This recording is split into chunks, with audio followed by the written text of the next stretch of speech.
Hello, those of you watching the video. Welcome back to the channel. My name is Diego Todd98. We are back playing Satisfactory. This is a new world, a new experience. I can't wait for update 1.0 to come out. And in preparation for that, we are going to be practicing some blueprints. The major blueprints I care about are my trains. I enjoy the process of building a factory, and so there will be a lot of that coming up once the update hits. But trains are something, the train highways are something that take time, and so I don't want to have that stop us too much. So, what you can expect from this world at the moment, this is a zero-cost build world with flight enabled, so I'm able to just freely fly around. Mobs are set to passive. Power is still enabled though, so whenever we build our factories we will have to think about power, but the bright side is we are going to be able to connect our power and make our power plants before we even have to think about anything else. And so that is actually what we're going to start out today with. And yeah, things to note about the channel. You will see in the bottom left the factory map. When we're building with our power plants, that won't be too useful, but when we get into material, that will come in heavily. And you'll notice that I have a URL above that. That is, if you want to follow along with what I'm building during the video, you're able to type that in and see what I'm working with. And it's an interactive map, so you'll be able to take that and create something of your own. Take that as inspiration. With Satisfactory Calculator, which I highly recommend for all your calculation needs. No sponsor for sure, but yeah, without much further ado, let's get into it. So I was telling Twitch chat before, this is, there are different ways that I have set up for you to see the factory. Unfortunately, you get the basic URL. But yeah, I'm excited. I care a lot about trains and making those look good, and so I have that as the forefront. I think the easiest way to get this going would be to set up geysers to give us a basic factory, and then we'll go over and do some fuel generators. But yeah, this is just to tide me over and get me practiced up in controls for Satisfactory 1.0 update to drop, which I'm very excited for, and I hope you guys are as well. I will be having tips and tricks videos coming out intermittently as I get to it. Just little things that I've noticed, and I'll introduce those on stream as well. It looks like we're in the swamp. I do have music turned off in the Satisfactory soundtrack playing in the background, which is what you hear, and I hope it's not too loud. If it is too loud, let me know in the comments, please, because I am genuinely terrible with figuring this stuff out. The reason why we started off in where we did, it is in the rocky desert on the east side of the map. We are starting here because it's someplace that I wouldn't normally start any of my saves, and that's the main gist of it. And it'll give us a little bit of a challenge, force us to build up and above the surface, but it also has really good centralized resource nodes, so it's hard for getting started, but since we have zero cost and can build anywhere, then it won't be too bad.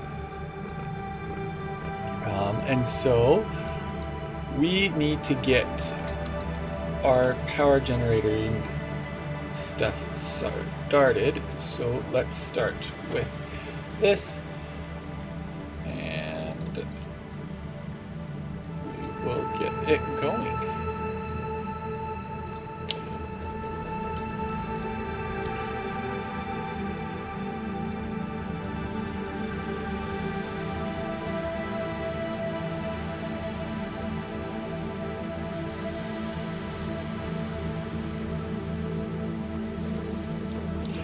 And yeah, let me know what you think about in the what are your thoughts about the update, exciting little things that you're looking forward to. I was absolutely blown away that with the endgame content that we're going to be getting. Super cool stuff. Can't wait to get that stuff, and I hope that this was able to connect. It is. That's good. Oh, not that. This. The other reason why I'm playing Satisfactory right now is because I have been playing other games and the controls are vastly different.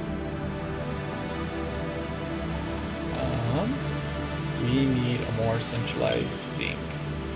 So let's take this away, bring this closer.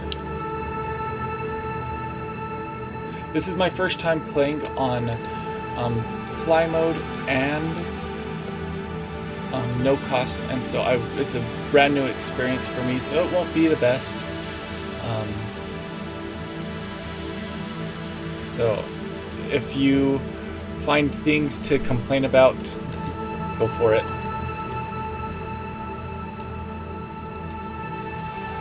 Can't do much for you. We are just going to have to build the new thing.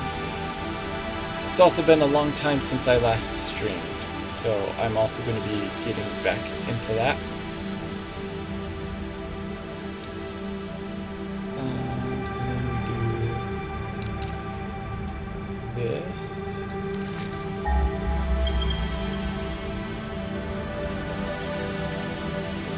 Over here is another one.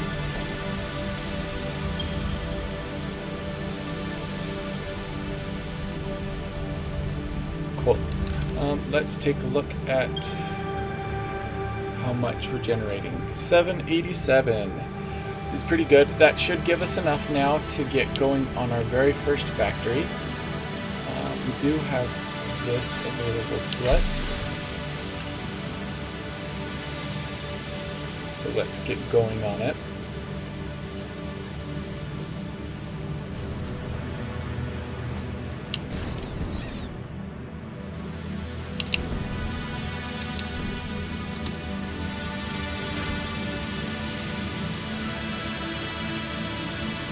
All right, so we have enough power now. 787 is pretty decent. It does fluctuate.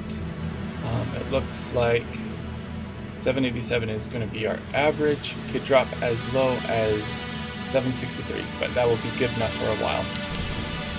So first thing that we need to do is our basic factory. So if we head over to our trusty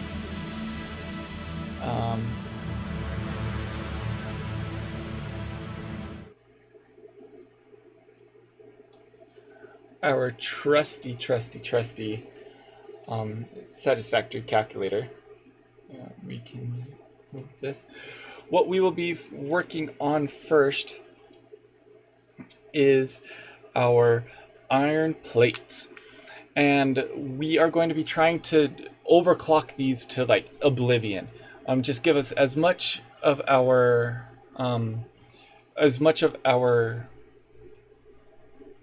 things, as much of the items as we can possibly build.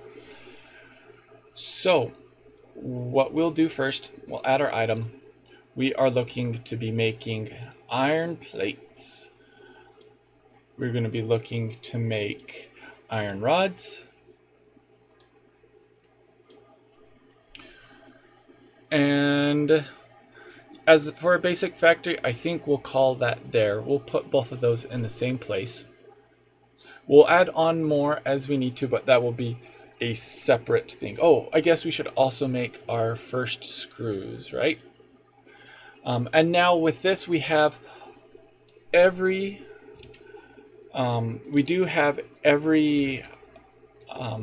alternate recipe unlocked, I believe. Let me just make sure that is in fact the case. It is. So that means that we are going to be able to make things like cast screws. And we are going to keep most of these standardized to just showcase basic elements of stuff, and as we move along we will start to use more of our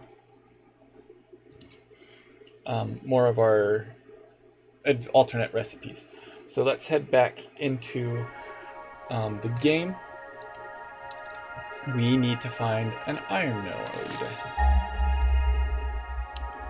and bring our power over towards it. That way, and there's more over there.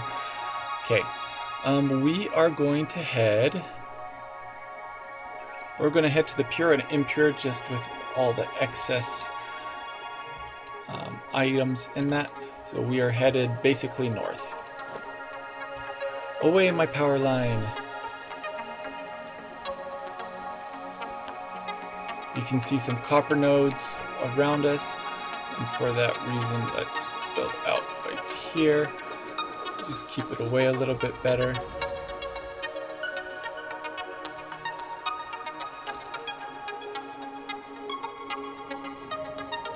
And it looks like this is where our iron nodes are at. So let's make sure that this was the pure and impure nodes that I saw. And there's quite a few. Very nice, very nice. Pure and impure. Impure and normal. Okay, so we will start off with these nodes right here. We are going to be using Mark III, or I guess Mark II, because we don't have Mark III's researched yet in our hub. So Mark II's, we have a pure and impure, so let's head over to our thing now. I suppose when I do this you lose music. Let me add those real quick.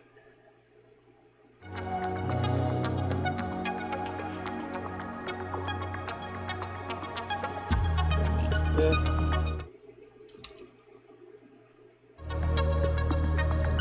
And I'm sorry that it's coming in and out. There you go. Music should be there now.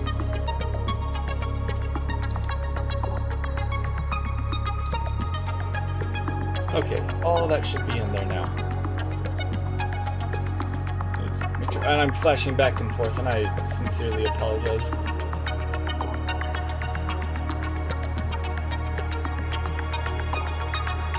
Okay, there we go. Like I said, I'm still getting used to this streaming thing again, and I'm doing things on a second monitor and all that stuff that goes along with it. My bad. So we want to go to our calculator, and in our inputs we have iron ore. Won't let me add another one. I wish it would let me do nodes.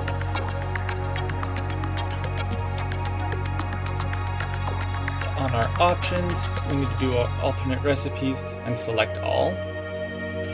We have no mods. We are going to do a realistic view because it gives us more options. We have as inputs with a pure node of iron with a Mark II. That is going to give us 240. And then when we overclock it, that's going to give us even more. Let me switch us over to that.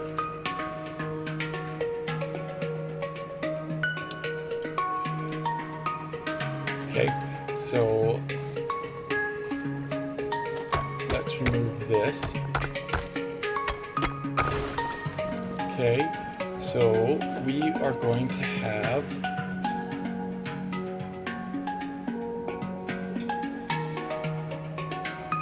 my blueprints aren't added to this because because they got removed. Okay, give me a second. I need to re-add these things. And then this one, this one, this one, this one, this one. Oh, wait. I apologize. I apologize. This was all set up beforehand. This, then this, then this, this, this, this.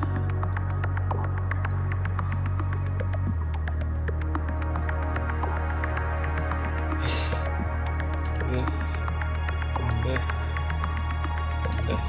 There we go. Okay, 9E.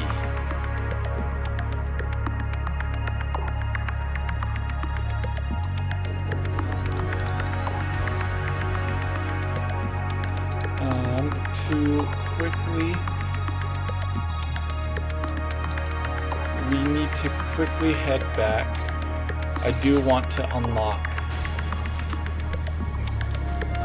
the level 3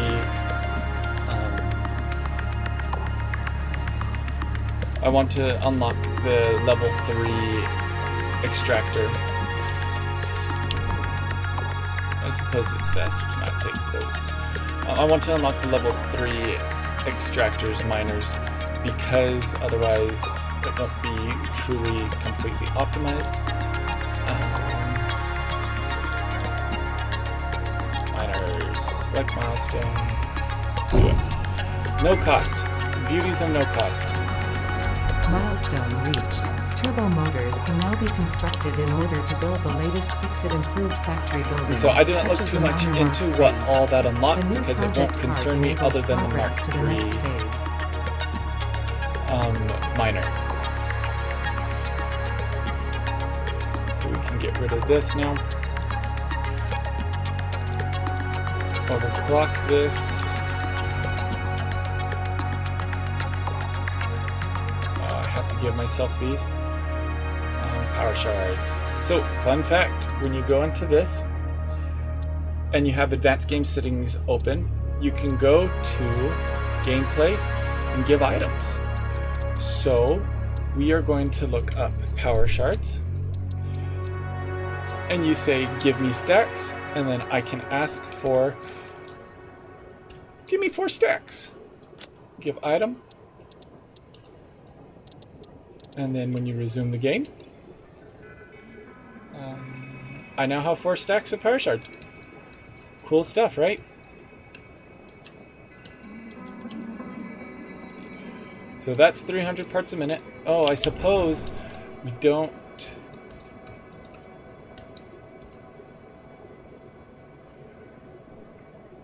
This is 300 parts per minute.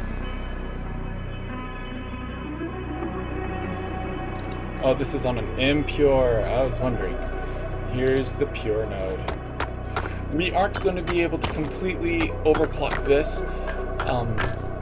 In the new update, we will. They will have Mark 6 conveyor belts.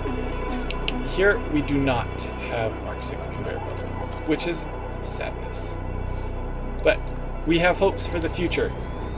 And for you, if you don't understand what I'm saying, Mark 5 conveyor belts can only give me 780 units out. And as you can see, on a pure node, I'm already at 480. So, yeah. 780, 720, and yeah, I can't even get all the way up before it completely overloads. So again, I can only go up to 780 a minute, and that's what we'll put in here.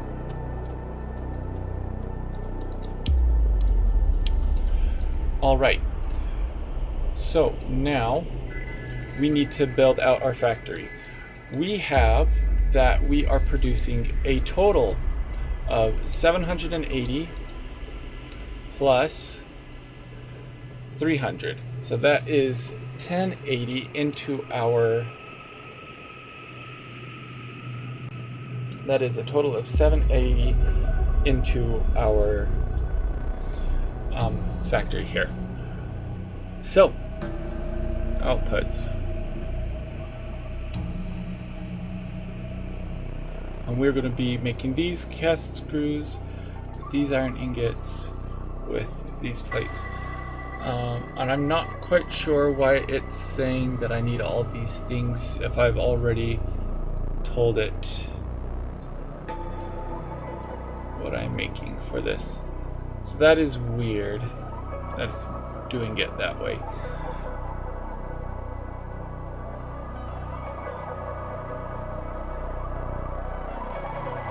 Very weird indeed. Okay, but we are doing 1080 iron ore. Making outputs of however many iron plates that we want, I suppose. So with that, we want to try to get this to be as even as we can. And so this is going to cost 20 a minute, doing it this way. And so if we do 20 here, and this iron rod is going to make 15 a minute, so we'll do 15 here. And the cast screws are going to make 50 a minute. So we do that here.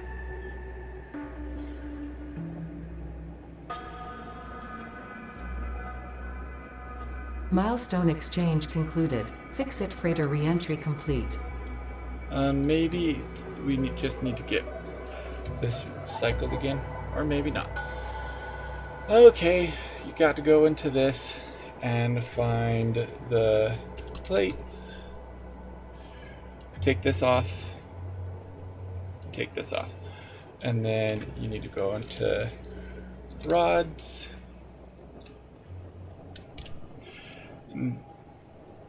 Deselect this.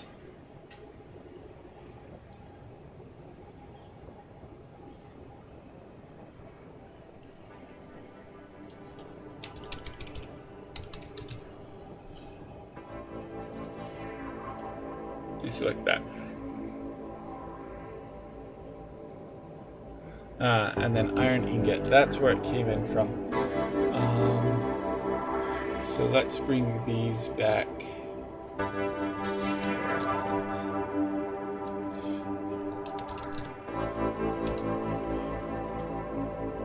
Okay, and then we're looking for iron. And get rid of that.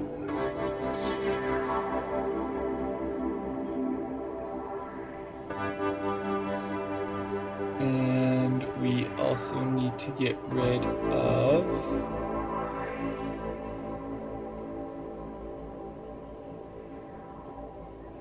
this one. What else are you making?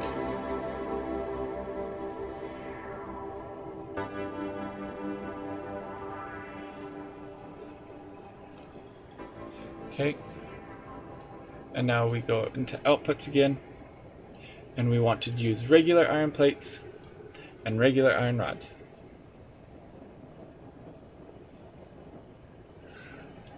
Apparently you don't want to select everything for this.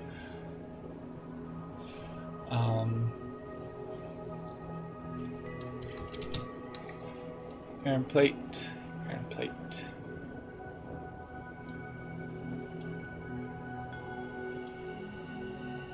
There. That fixes our problem. That is highly annoying. Okay, so we have several coming in. And it might be that we just are going to be taking one node and doing all this with, which I think would be easier to calculate. So we'll go with that. I agree with this in this case. And we are going to say that we now want 1,000 iron plates.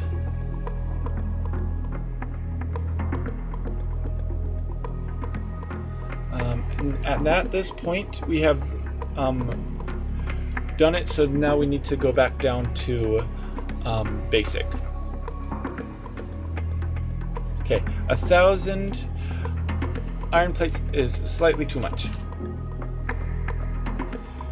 500 is also slightly too much, so let's back this off to 250. Okay, and then screws, let's call this 500. And then iron rods, let's call this 200. Okay, and now we can increase this. Let's call this 750.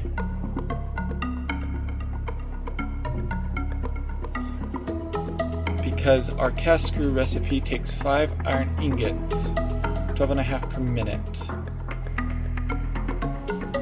Because what we're trying to do is not necessarily come out with even output numbers, although that's what you want to go for later on. It's what you want. You want to have your inputs be as equal, so having weird numbers will kind of mess with that. And you'll see with iron rods that takes 15 a minute and 30 a minute.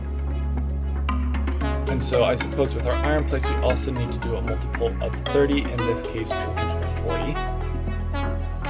And then our cast screws, 12.5, we also need to bring that down. We bring out a real calculator. 750 divided by 12.5 gives us 60. So that should be even. So I'm a little confused why we're getting a fraction here.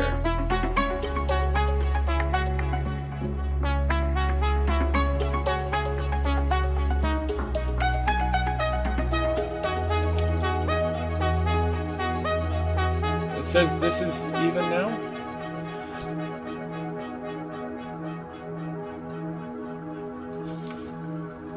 $760 divided by 12.5 is not what it is telling me.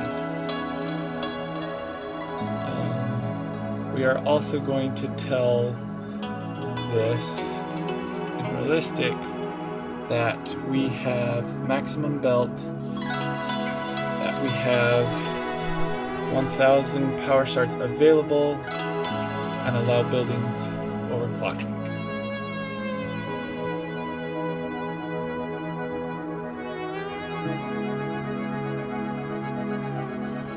And let's see if that did anything. Not really. Okay. So we now have about 30 left to play with. Let's add another 30 to this to 270. And bring this back down to 750.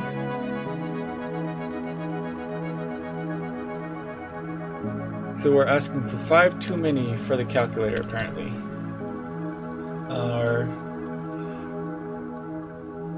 We're asking for 20 too many. So we want 730. 720. 715. 710. 705. 700. Cool. Okay, so this is where we get into mod busing, which you might have heard in the past. Let me take a quick grab of this.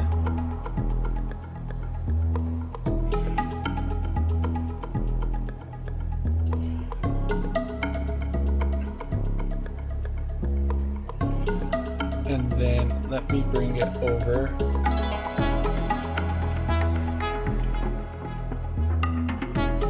Into here.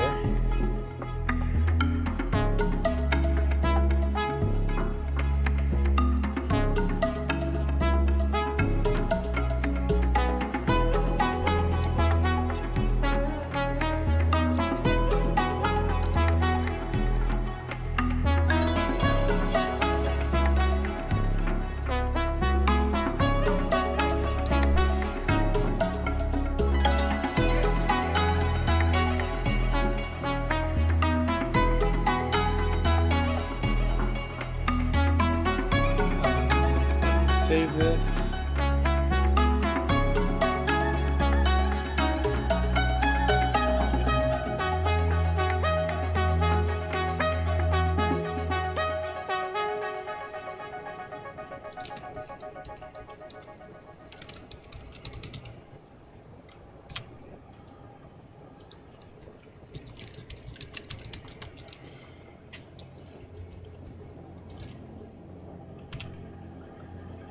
Okay, and then now that we have that saved, I can bring you back over into the game looking at the lovely extractor right here. And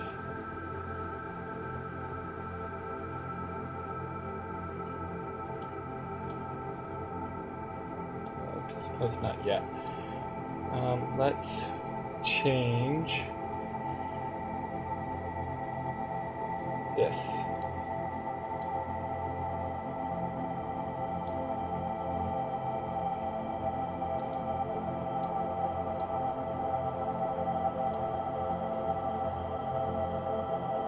All right.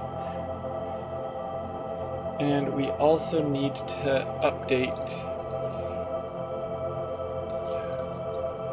the thing. So we do this, shorten URL.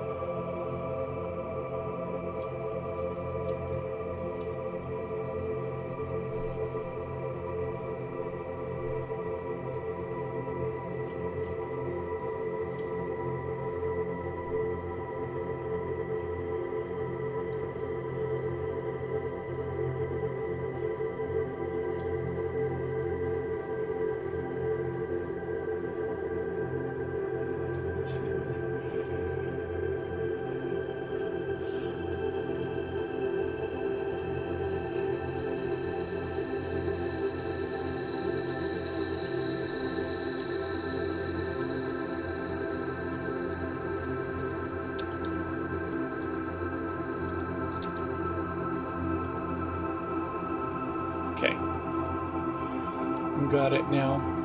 So I can come into here.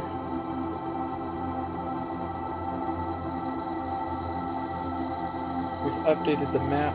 Now we need to update the link. So if you want to follow along with what we're doing, there you go. Move it over a bit.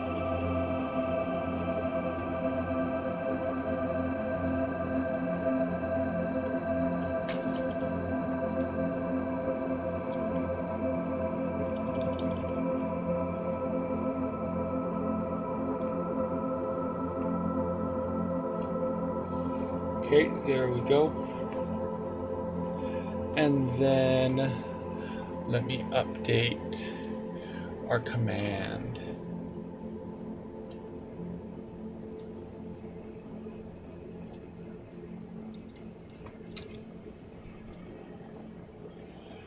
There we go.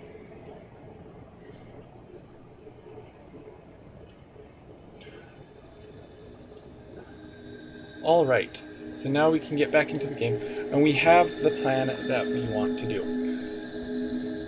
So that means that we can remove this one, because this is the impure node. Now, there's sometimes a glitch with the fly mode. Anyway, okay. So from here, we are going to need to build out our factory. Now here's where one of our blueprints will come in handy. And it looks like all my blueprints were not saved.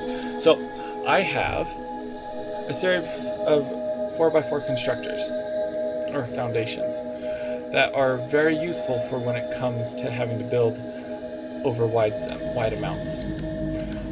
So first off, we are going to want to build this according to the grid. I always build according to the grid on the first bit, and then we'll build one right here. Next, we can now take our... We'll probably want to go one up from here. Now we can take our blueprints, take our 4x4 foundations, and line them up.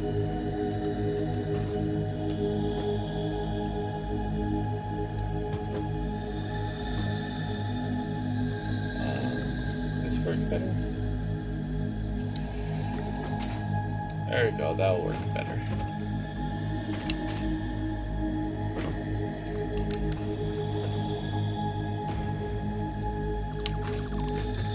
Okay, and it's slightly above the surface, but that's okay because with the desert dunes, it can be very difficult to get everything to line up well. So now we are going to have 780 items coming through. If you look at the map, you will notice that the map is showing that we need 26 smelters all overclocked to be able to handle these. They might not be overclocked, I'm not sure. But we are going to, the map says that we need 26 smelters. So we will take our 26. We are going to need to have the amount of space we need for 26 smelters. And the easiest way that I'm going to do this is to say that we're going to have the belt come in right here along this path here. And then it's going to spread out side to side. And more smelters can go that way. So what I mean by that is do this, take that, do this. We need room for 26, I believe. So we'll start here. So that's 1, 2, 3, 4, 5, 6, 7, 8, 9, 10, 11, 12. Actually, I am not too sure on my spacing with these in particular, but I might be able to make this shorter. Okay, you know what? We are only going to need 5, and I will show you how. So we only need room for 13.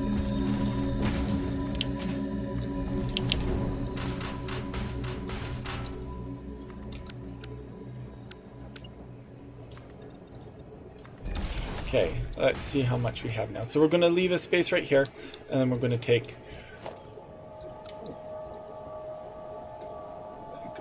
these. Okay, so we're off by 2 rows.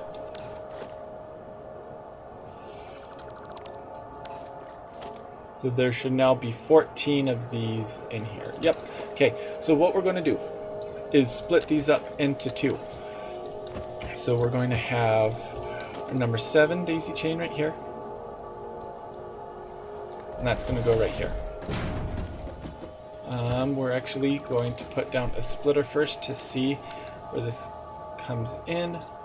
Make sure it's lined up on center, like so.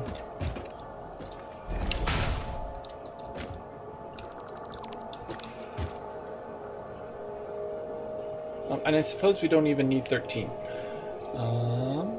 In that case, we will start off with this one here. I'm sorry, I'm all over mine. This is how I work with Satisfactory. I'm not sure how other people are. So we have this.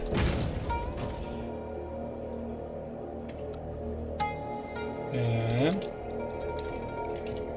we have this right up against it. Okay, now we can run.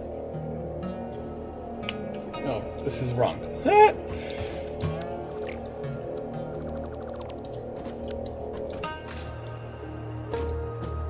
we go.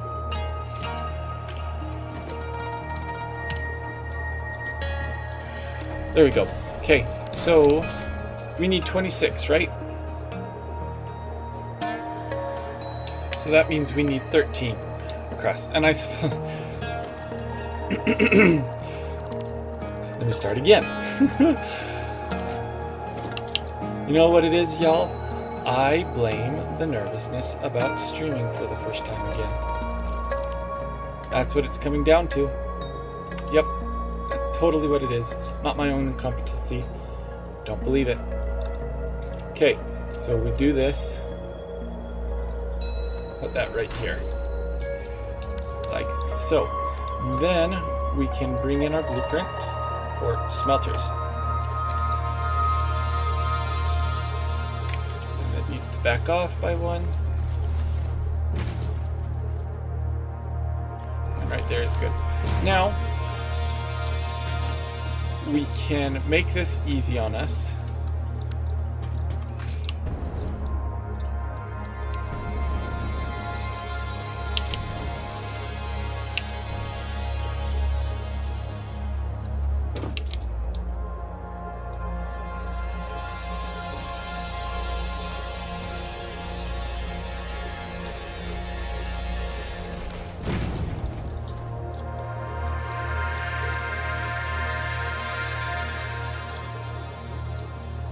We have 12. I was off by, on my count by 1.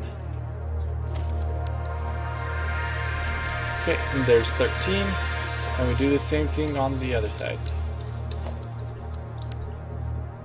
1,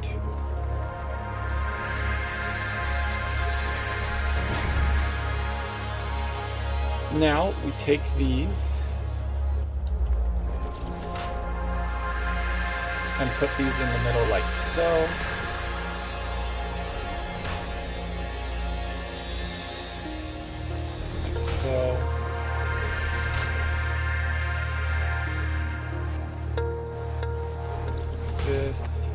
Just put these in the middle. These will be connected with Mark 5 conveyor belts.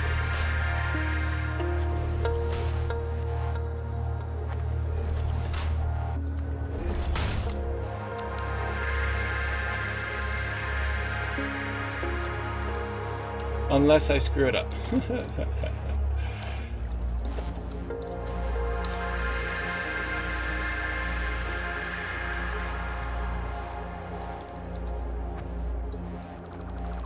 That's why you always pay attention to how these are set up.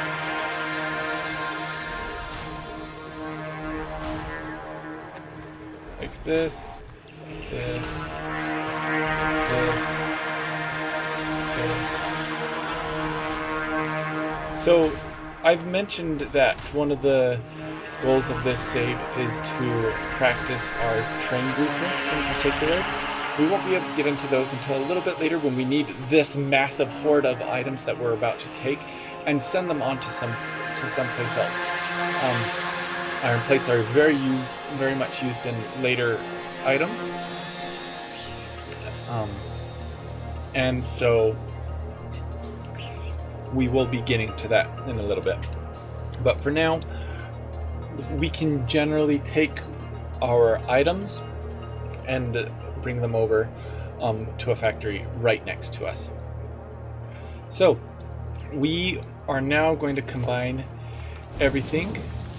Actually, what we should do first is configure this to take 30. So if we go back to our, now in our Satisfactory calculator, which is N, we can do 30 times 26 is equal to 780. So we don't have to overclock these at all. If you wanted to, this could handle 75 per minute. And if we do, oh, wrong one, you won't be able to see that one. And if we do 780 divided by 75, 10.4. So you would be able to bring this down a little bit. Overall, I would say that it is most worth to overclock your extractors and then keep your machines to the same level. It helps equalize your power usage, which I do deal with in this. It's just not as extreme because I can go and do stuff quickly. But because of that, that means that all of our extractors only need, all of our smelters only need Mark 1 conveyor belts.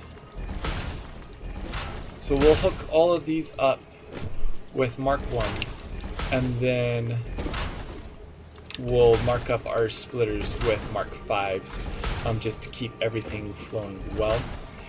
So the one downside to doing, oh, this is off by 1. The one downside to doing a system like this This is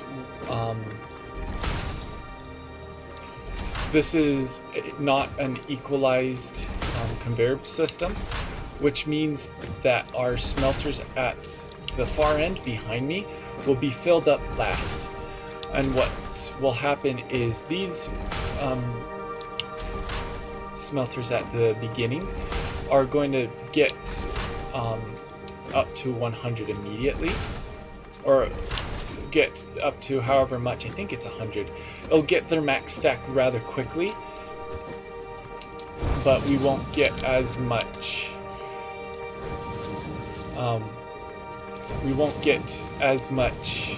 in the back until we get the system really moving. So if you don't mind for that and you are okay with your factory slowly coming to life, then you don't have much to worry about. And it really depends for me. Since we're making a lot of iron ingots here, then it doesn't bother me all that much. But just be aware that that is what will happen when you do a system like this. I don't know how you would design a system to handle this kind of thing to make it equal so all of them get the perfect amount of items from the very beginning. Figure it out, I guess. The next thing we need to do is take these 780. So the interesting thing with smelters is what comes in also goes out. And so if you look at this, we are taking 30 ore and we're outputting 30 ingots a minute. So we are going to take this, and this would be easiest to go like this.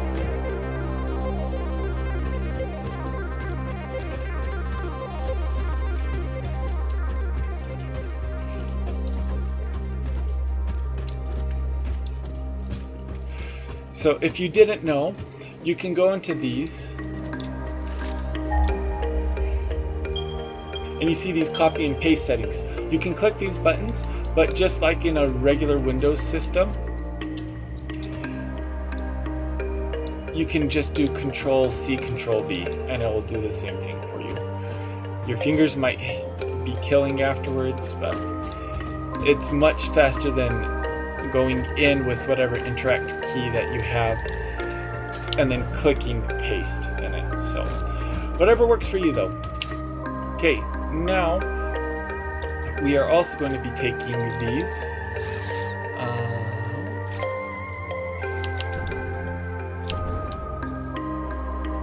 we need to take a merger and send these along. So we'll put these in line here. So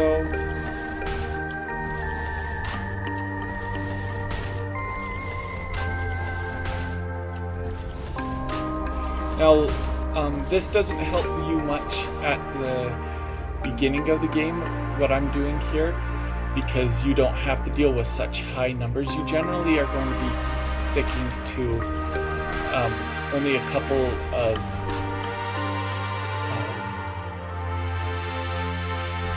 you'll only be sticking to a couple of smelters and then constructors as well. This is definitely more end game type of thing, but another goal of this is to get me used to how end game feels, because I have never made it to end game. I've always lost interest or had something come up to deter me from it. So this will be a good practice in preparing for that as well. And then I generally like to make my conveyor belts 90 degrees. I don't shame people who don't mind it. There are times when I give up on trying to do 90 degrees as well.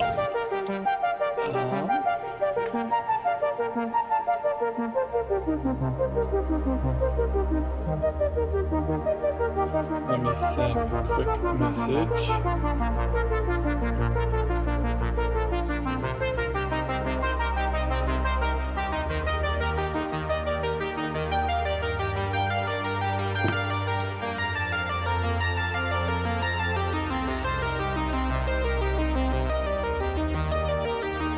Okay, so the next thing that we need to do, if you look at our map, is we need to now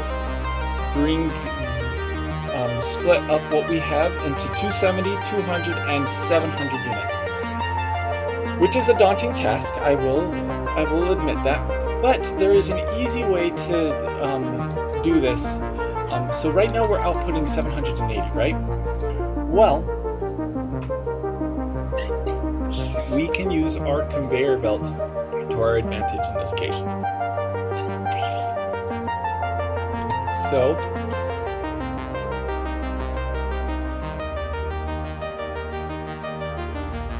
we'll start with separating the ingots for the iron plates first.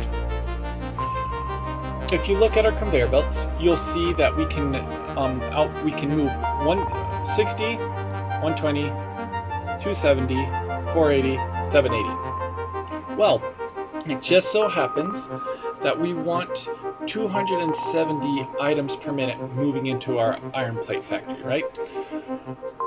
But we have 780 coming into our merger right here. You can take a smart splitter or a programmable splitter, whichever you would prefer. Smart splitters are much cheaper, so go with that. And you can tell it that you want overflow to keep going straight, and you want iron ingots or anything else you want headed to the right. Then put your limiting factor, in this case it's a level 3 belt, Mark 3 belt. Now when you have your 780 items pushing through, it will automatically send 270 iron ingots to the right, and anything else will head out into overflow. So with just with that, you've already done some math. I've just been told that the music is a little overpowering. So let me remove it some more, put it more in the background.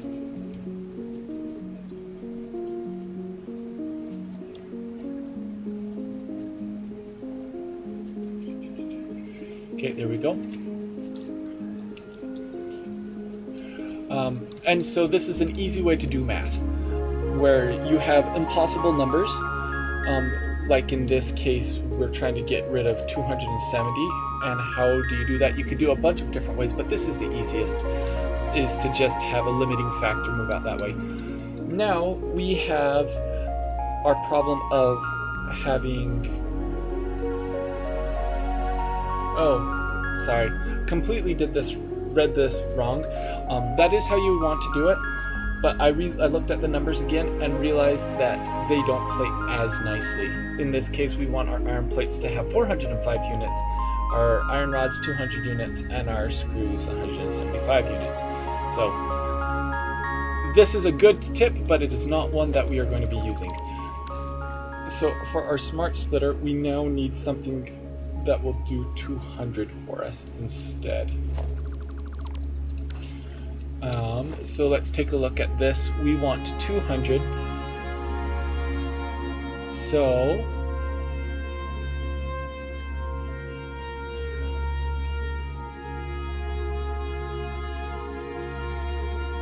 sorry, I'm doing mental math in my head now.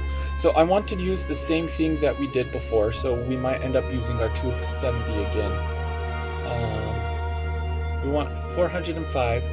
So it might not play as nicely with what we've got anymore. And I know that doesn't make much sense.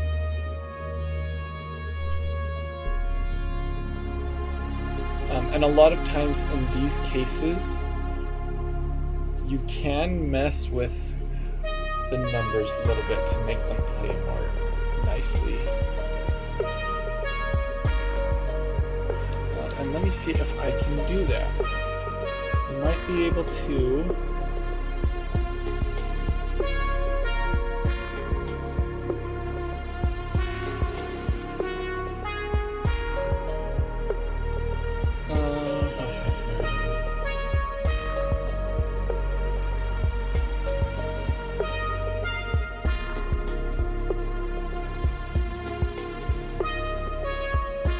Okay. Let's reduce our iron rods. That is a very nice number. Let's force our... I think iron rods aren't used as much later on. And do not quote me because, again, I am not familiar with this. Let's reduce our iron rods.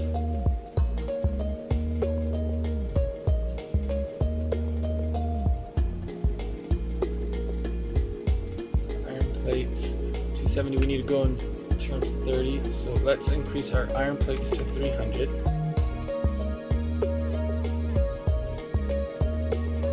Okay, we're getting close. Let's do another 30, 330. Okay, we need to back off a bit because we overshot. So 15, 315, 320. Okay, we're gonna go with 320 iron plates because then we can limit our belt by a Mark IV. And then we need to back off our iron rods by 75 units. So we'll decrease this to 125. And that keeps us in still. Okay, so that will make it a little bit easier now. So we're going to have a Mark IV come out this way.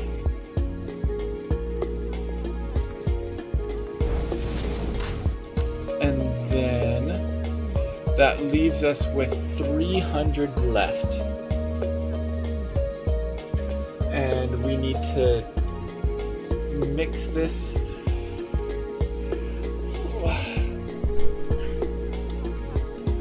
We need to split this between 175 and 125. So still not nice numbers. And honestly, what I might do just to get this playing the nicest I can is just make the screws take the hit. We're going to reduce our iron rods to 120 and our screws to 705 to 710 to 715 to 720. 720 is the magical number, apparently. Okay, so the map is a little bit off now, but the idea is still there. So what we're going to do now is we take another smart splitter and we tell it the same thing before, but we're going to send this one to the left just to keep things nice and even. We're going to have iron ingots head off to the left and overflow keep heading forward. Then we can have an insane amount still coming through. We have our Mark IV heading off on the right, taking with it 480. Then we have a Mark II headed to the left, and that's taking 120, and those will be for our iron rods. And then we can now have a Mark III if that's how you want to work with things, or if you want to just use Mark Vs the entire time. They will head straight and be our screws. So now what you're able to do is split these up as needed into your constructors. And our iron plates and rods are going to play very nicely. We have 16 constructors for the iron plates and 8 for the iron rods. And our screws kind of got the short end of the stick and have a weird 14.4. But we'll be able to get through it. I believe in ourselves. Okay, so what you want to do now is do the central path first, because it is the thing that is going to take up your center space. I'm going to add some stuff into... Oh, what was just there? I put the wrong thing on it. Oh, I totally did. It was really bad. This will be 8. This will be 9. and we'll have this be 0, and we'll go back here to our organization and have this be 1 again, and then we scroll to here and just completely removed whatever I had. Blueprints, and we go to our transport blueprints.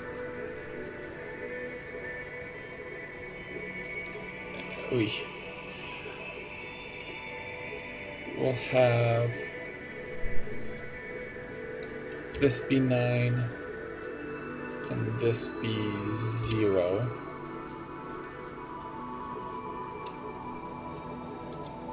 And then 8, I don't think I had anything for it.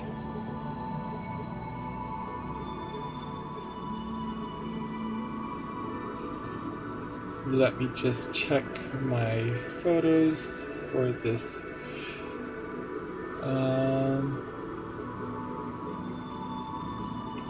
Oh, I guess you're about to get a sneak peek of some of the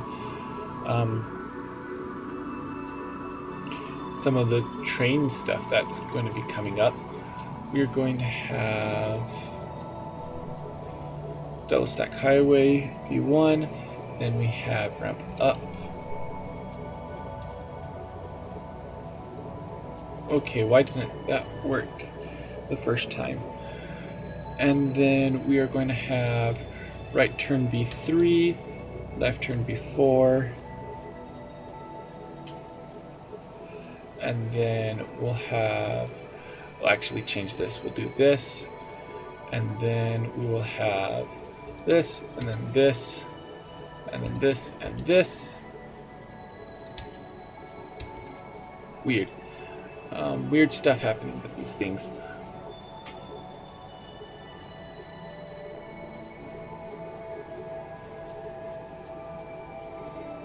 And then I suppose we'll actually do this. Oh, they're still there, they're just hidden.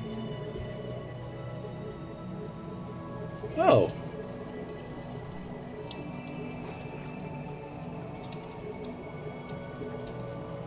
I don't believe it. I don't believe it. I think it's lying to me. Well, we'll go up to that point with our blueprints for now. So we'll go back to 9 and put this into blueprint mode.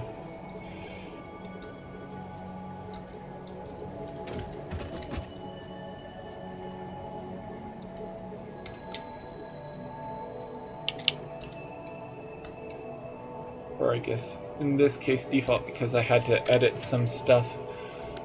Oh, and I did that wrong. So the reason why it's wigging out the way it is because I edited the blueprint that was next to it. I'm doing it again. Like I said, I'm still getting used to the controls and putting my fingers in the right place again after playing other games. All right. So we are going to do this similar to what we did with the smelters, where we are going to have constructors be on the sides, on either side, and have them split that way. And it won't be perfect. What I probably am going to do is have the first 2 in this line be overclocked slightly to give us the good numbers. So let's get over into our manufacturing tab and do this. And we can just do it on the center. So we bring in a splitter right here.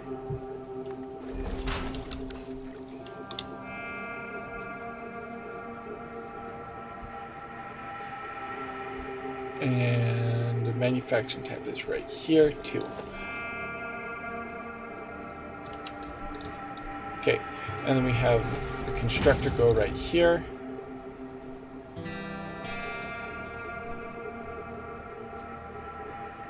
And sure that's the right spot again. Looks like the right spot and distance. Okay, we'll put that there. So now we need to add one more blueprint of this. And we should be good. So that, because we're only going to need 4, so 7 per side. So we take 1,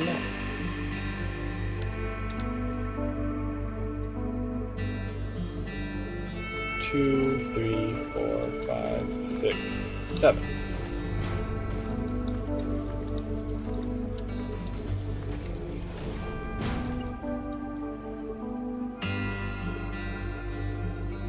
Didn't get me that time, rotated splitter.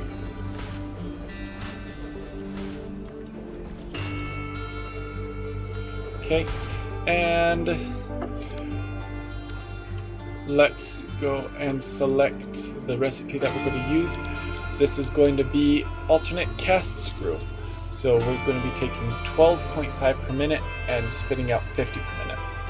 So that means, again, we are going to combine, or we're going to send out our ingots in groups of 60 and then have full speed going on from here.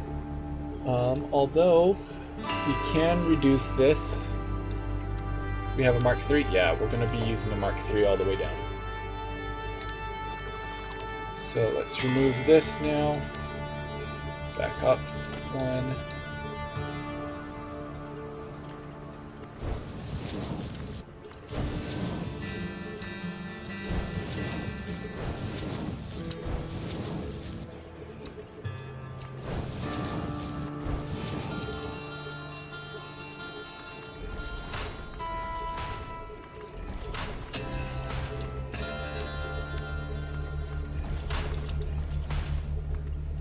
This is off by 1.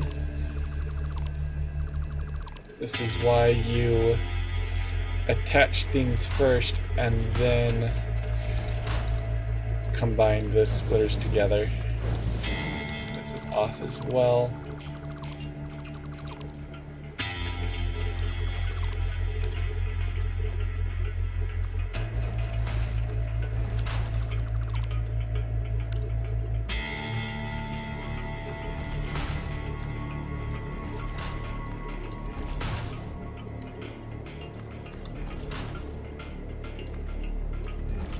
Okay, and that's all put together now.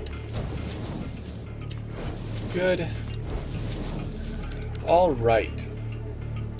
So now we need to do the whole copy-pasty thing again. Oh, and that shooting out is just satisfactory physics at their finest. Sometimes they just don't work the way they need to.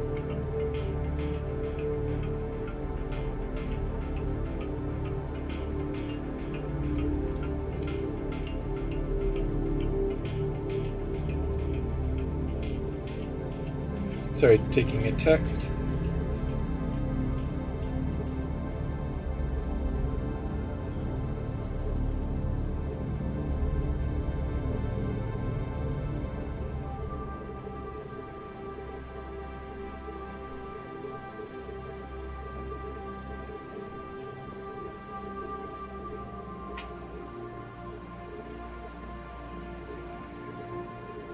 Okay.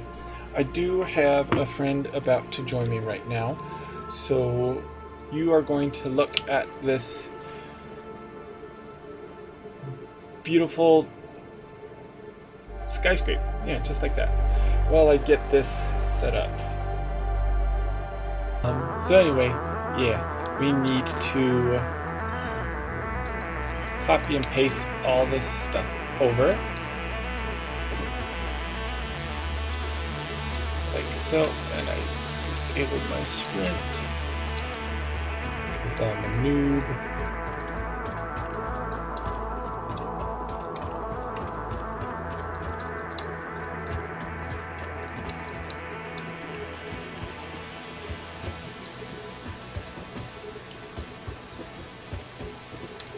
Okay, So we won't really find out if it's working right until we get it connected up to power. But we're going to run the assumption that everything is connected up correctly. The next thing we need to do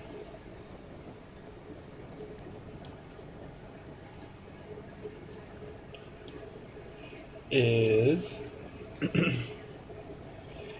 put our constructors in the right overclocking. So we need a total of 720 screws to come out of here. So from my understanding, 14 times 50 is 700. So we need to overclock these two constructors to output 60 a minute.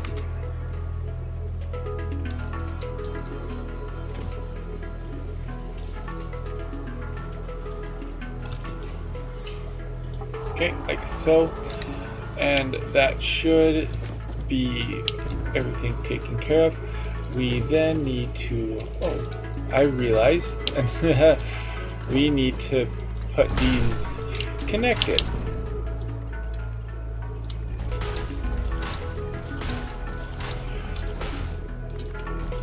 One thing about, I put this in the wrong spot.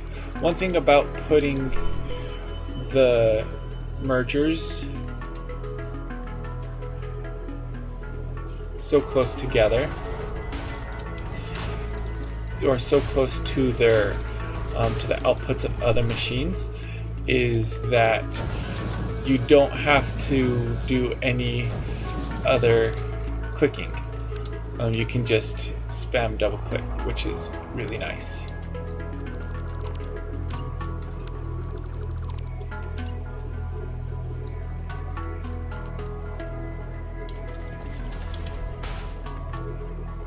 Most of the time, that works. Oh, I did it again. There.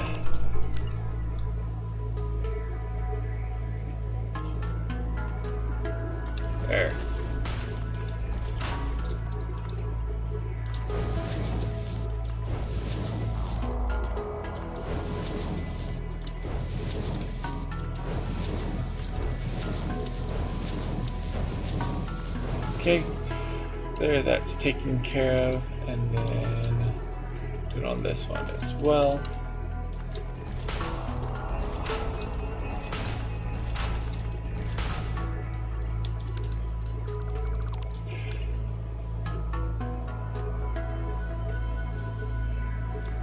That should be correct. It looks correct. This is off again.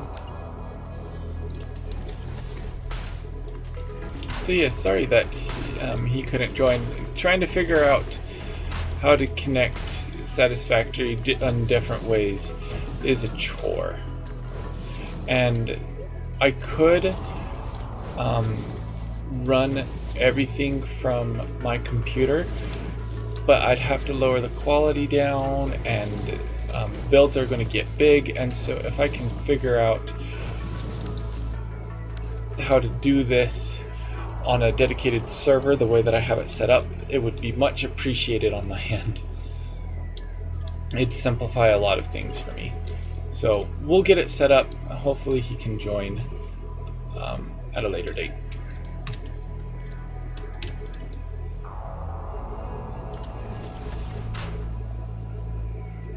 Oh, you're gonna make me do this for everything? Fine. If that's going to be the way you play, then we're just not going to play by your rules. It's going to be off now thanks to you.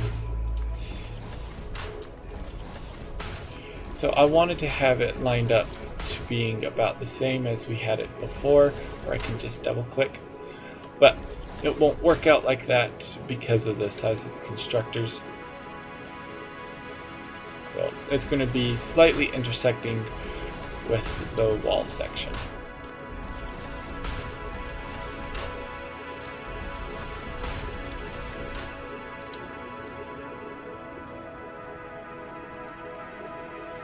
And this will finally produce 700 screws, which is I couldn't have planned it much better than I did for the conveyor belt limitations that we are currently under.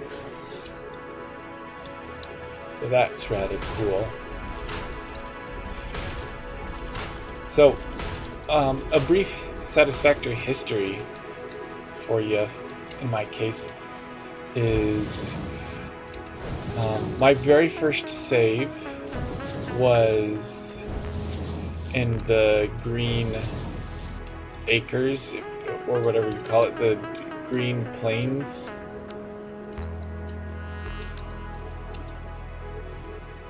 What the heck?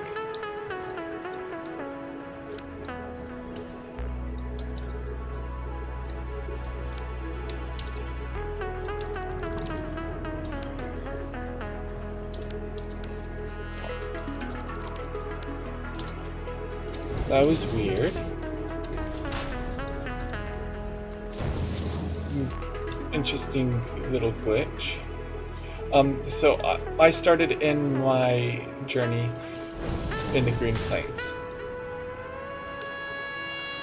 and went through the tutorial there. Oh, by the way, I will be doing the tutorial once the update comes out, because they might have more story mode in it. So yeah, I'm going to want to see how it lines up with that. So did the tutorial there and tried out some stuff, and got to be that my tutorial starter factory was just a little bit too much to handle, and so I backed off and went to a new save. Then went to the Rocky Desert and started trying to make my very first mega base, and explored the map some more. Didn't realize at the time, but started to suspect that it was all the same map, because they don't explicitly, they now say a lot more, but at the time when I started playing, I was a little bit confused as to what the map was all about. So it's more clear now, I feel, that the map is one map, and you just start in different sections of it. But anyway, explored a bit more, and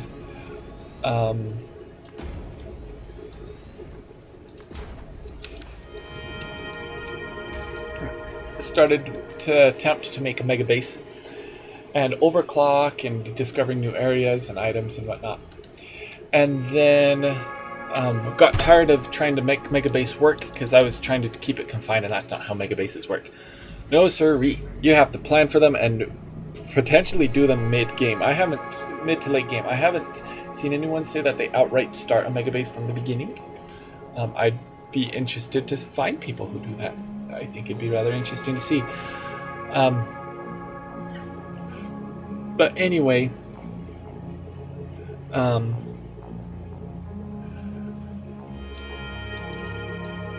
did that, and then we'll do this across this way. Where is it going? And then went to the Northern Forest for a bit, played it with some friends, and then went back to the Green Acres or the Green Plains or whatever, and then just really went ham and did satellite factories. And then now we're here exploring the Sandy Desert. Oh, I guess after Rocky Desert we moved out to Sandy Desert, and I did a better job of mega base, but hadn't discovered trains yet, so I figured out trains here, and then so on and so forth. Yeah, a little bit of history, just tickling at you. Alright, so with this now, we're going to do the same thing. This time we need 16 constructors, which is why I added that little section at the end. So we are going to take our merger, change it to a splitter, like so, and then I'm going to take this.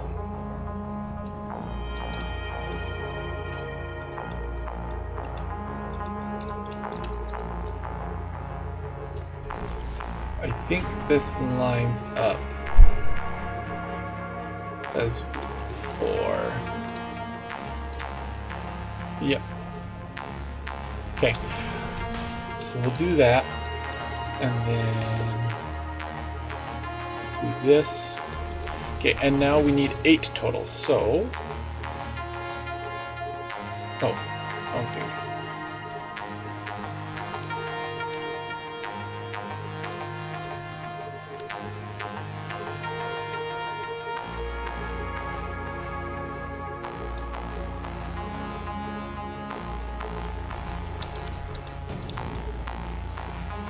Okay, they look even to me. Okay, let's get building then.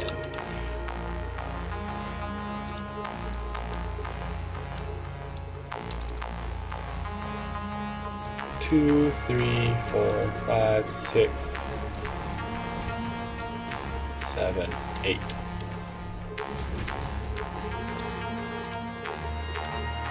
One, 2, 3, 4, 5, 6, 7, 8. And then splitters.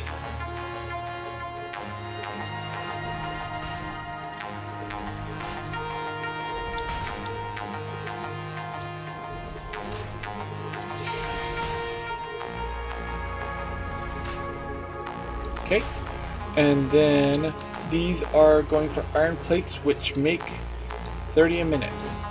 So yeah, we can do the same thing that we have been doing, where we have this running as normal. I have a Mark IV running in.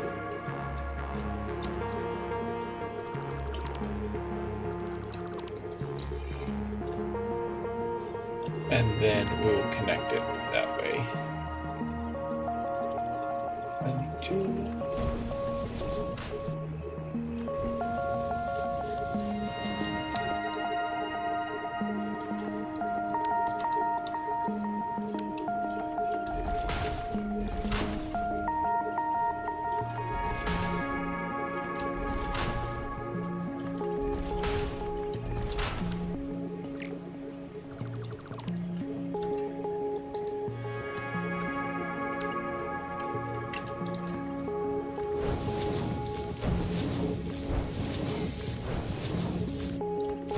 And then it's more of the same. That, like that, like that, like that.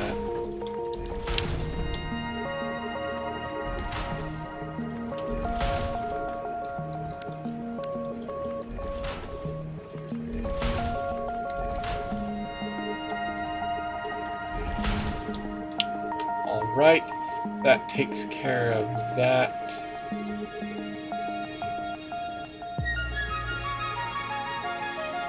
Yes, I did turn off sprint.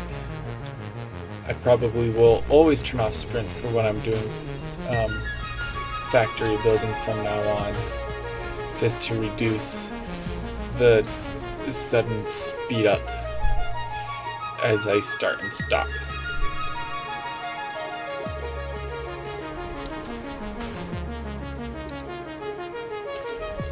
And that should help on your eyes as well.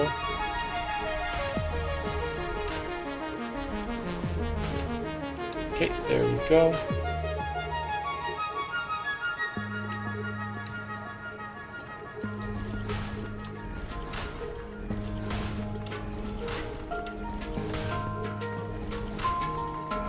Excellent, those are all connected. And these are going to be 320 in total, so we are going to be able to use our Mark IVs again.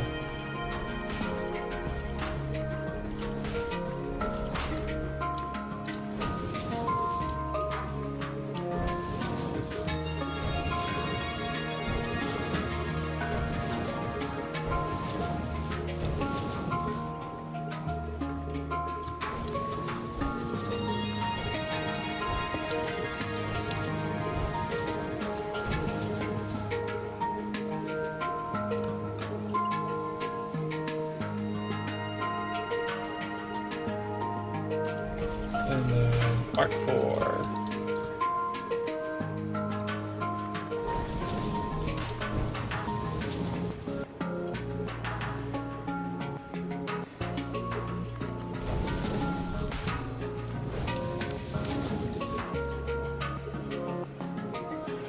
Okay, and then now we have what we need to do with the iron rods. So this one will be quick and easy. We only need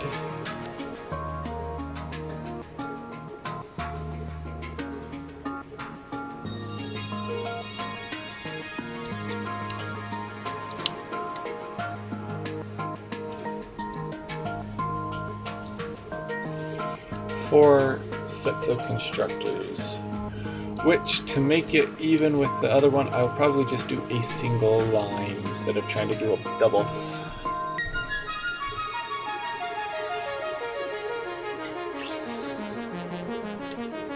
So it'll be a little skewed, but that's okay. We can have that be where our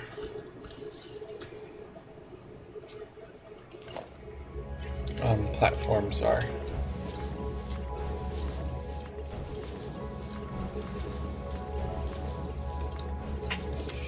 Okay, and then we're going to have a splitter live right here. And we'll do that all the way down.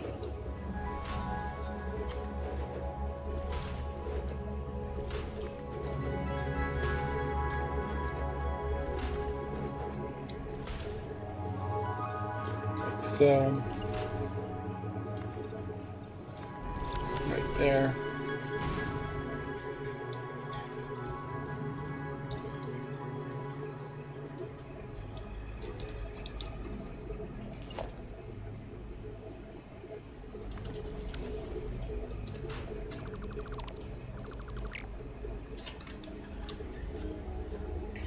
Let's move this up just to make things even.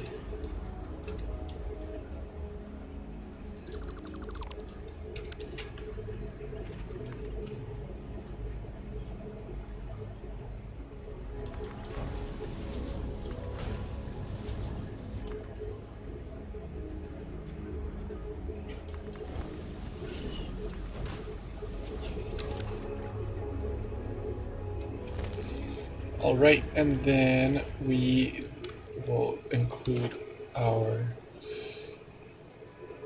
constructor daisy chain. And I will explain what this daisy chain is in a little bit, because it was an unfamiliar term for me when I first started using it.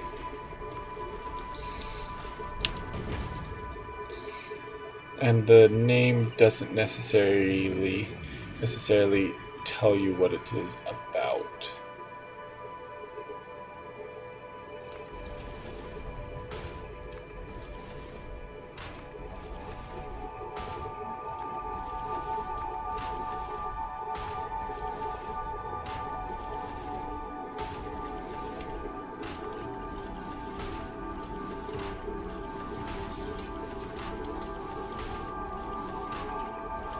So this is what I was mentioning before. This would be excellent blueprinting right here. I would be able to, and I might need to do this for when I get going, and it's one that we can do it.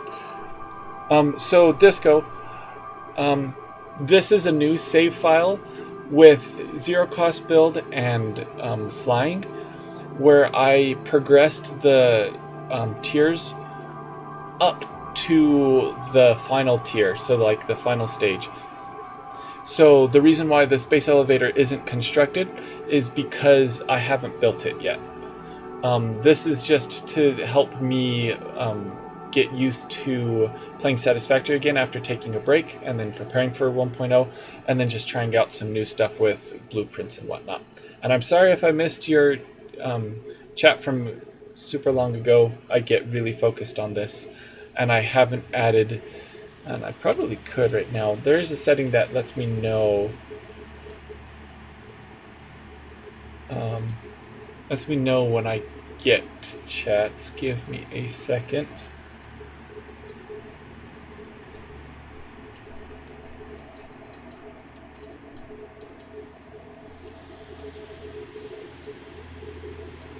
Yeah, I just get so focused I miss your chat, so I apologize if you missed it.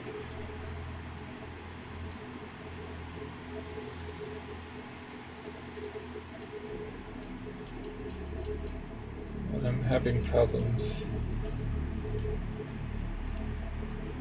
I'll do it later then. But yeah, that's the reason. Is it's not built yet because I haven't had reason to build it. I probably will build it when I build out my train system, and I will be able to have things automatically go into it instead of me having to put things in. But yeah, again, I apologize for not having seen your message, and it was quite a bit ago, so yeah, I apologize for that.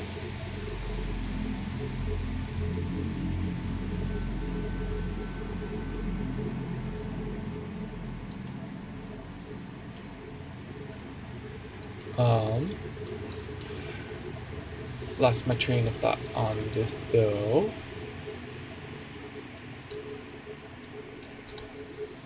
Believe we're only using Mark IIs.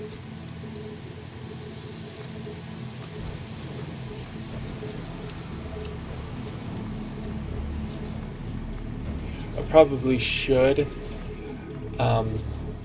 build the space elevator just to avoid those questions in the future, I suppose. Just plunk it down somewhere random.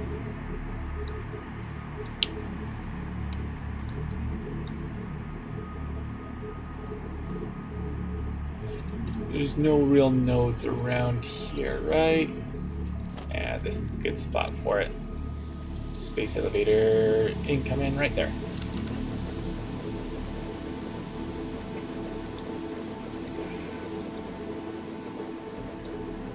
Blocks out the moonlight. At least darkens everything. That's funny. All right. So we now need to connect this to everything. Oh, that's right. Blueprints. Creating a blueprint connecting all this. Very handy. As you can see, it would have saved me a lot of time, because especially with this one I had several groups. I had 2 groups of 8 coming in, and so that's perfect blueprint right there. And I might do that in the future. I probably do need to add that blueprint in the future. I have this stack up stuff for some things, just not for this, not at this time. So they are incoming, I can assure you that. But that would be very handy because it would save me a lot of time and positioning.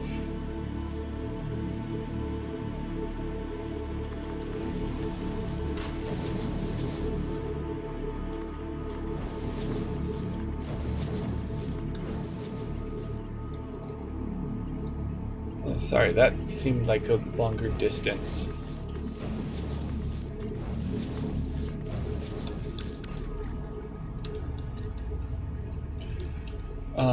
Okay, so everything's connected now, except for this one. And just to keep it even across everything, we'll add this right here.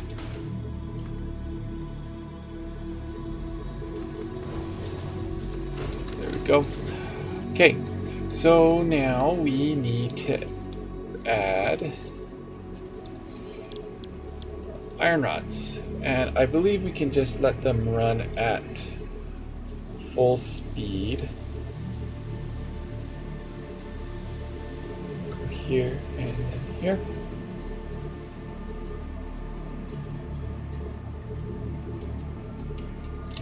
And then let's copy everything.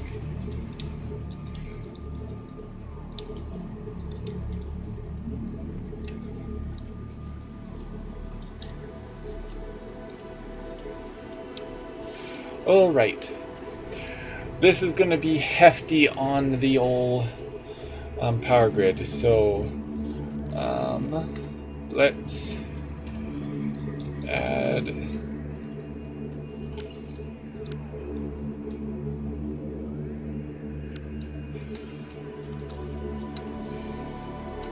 this to it one more time. So, okay, and now we are going to give ourselves some storage. And with how much we're going to be getting from this, we are going to need a couple of, as much as I hate these things, awesome sinks. And we are probably going to need to have one for each grouping, which is insane to me. Plonk you right there. You are perfectly centered. Put you right there.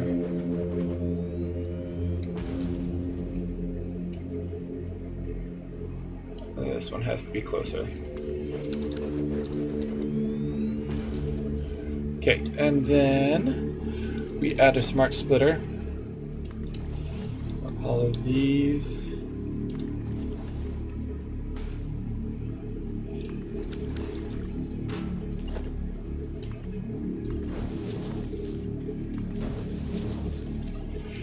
And we need this one upgraded.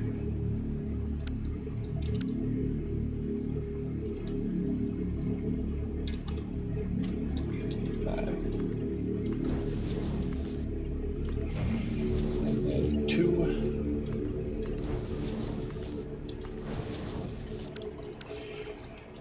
And these are iron rods. And overflow. And these are screws and overflow.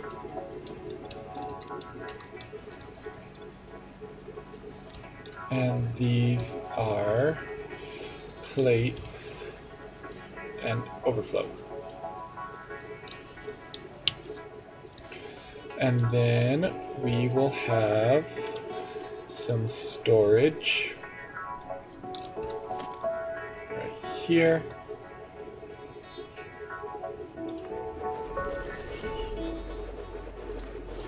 We'll give ourselves 3-tier storage.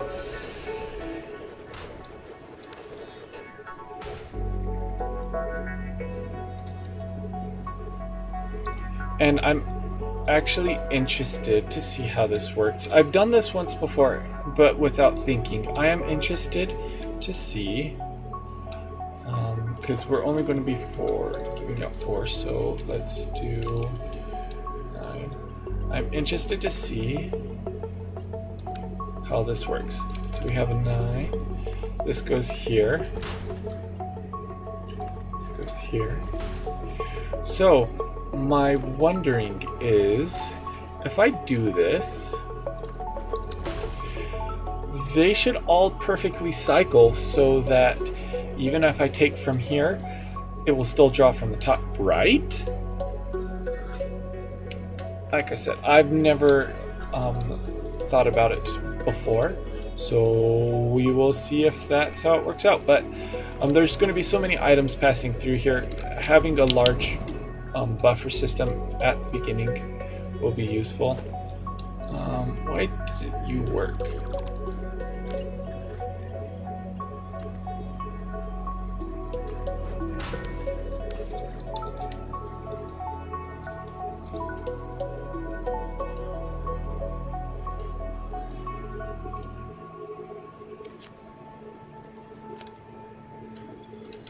You do work. You just don't connect? That is odd.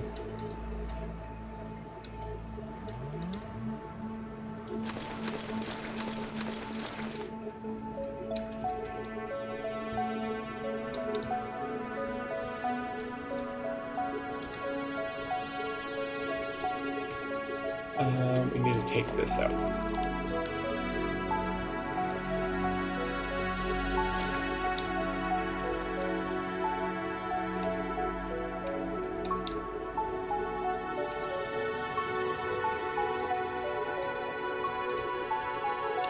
And take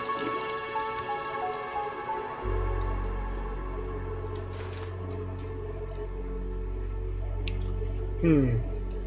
Maybe not. Maybe not the best idea then. What we can do though, and this is a little bit of clipping, but we'll do that, I think. It clips a little bit, but it makes it so we have a 3-stack system. It makes it so we have a 3-stack system that I'm then able to send out for transport.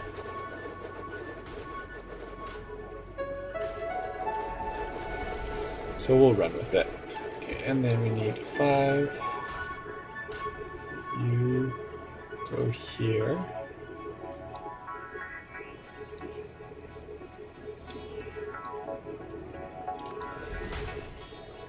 And you go here.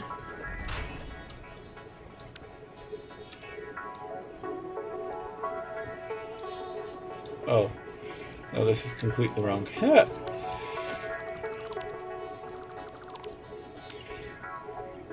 You need to go here, and you need to go there, and then you come down. This is why you don't just blindly trust code, friends. And then this comes down to here. Except that we need to upgrade everything to Mark 5s. Okay, and then here we can have Mark 2.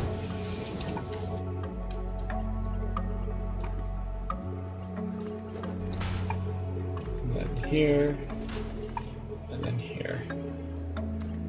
All right, so if everything is set up correctly, this is what our factory is going to look like. And then we will go here.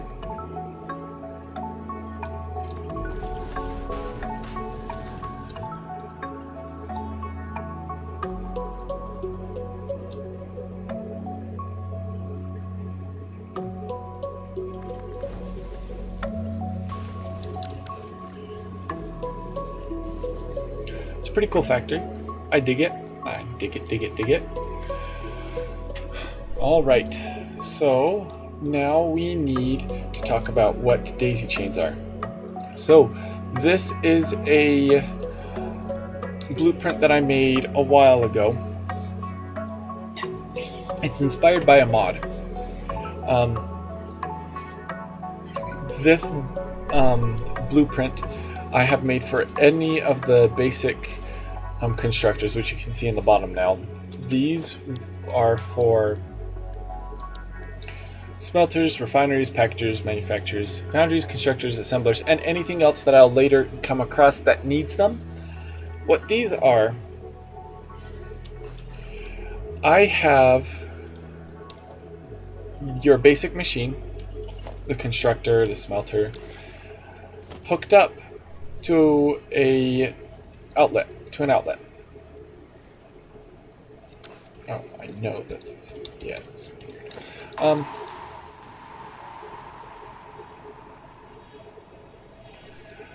This outlet is connected to the constructor, which means that now I'm able to connect all these things together like this. Instead of having to have power lines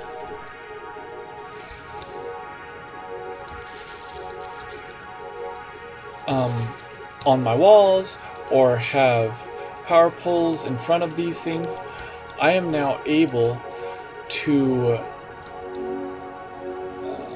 let's see how this looks. I'm now able to connect all of these to basically the same thread. And it's important because early game, when you don't have the resources for your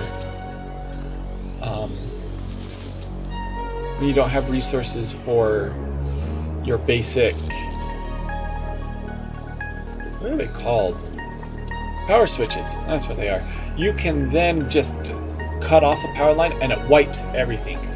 I've set up my factories on a similar scale, but with the power poles where it's just a mess of wires and whatnot. Where if I don't want a factory running to conserve on energy, I'll just pull the switch, basically.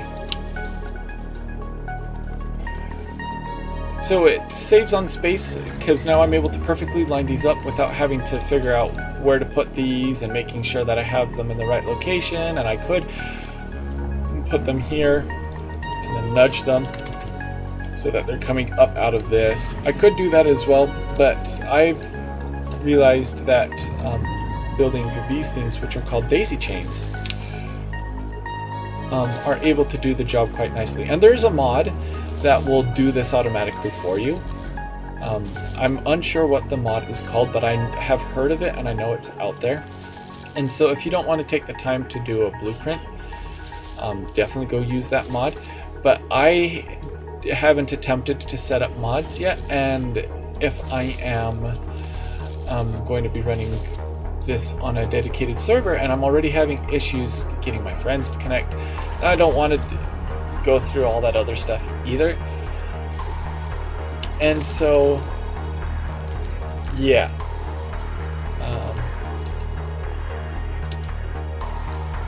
this is what we're doing.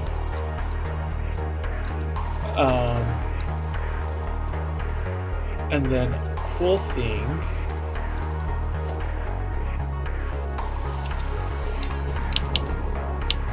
what I'll do in this case, usually I could just attach everything to here and then have it go out across to attach to another daisy chain. But with these daisy chains, since I have blueprinted them, and you are able to bring your daisy chains across your bases, across different saves really easily. On dedicated servers it's slightly harder, but you just have to do a certain process and it fixes things.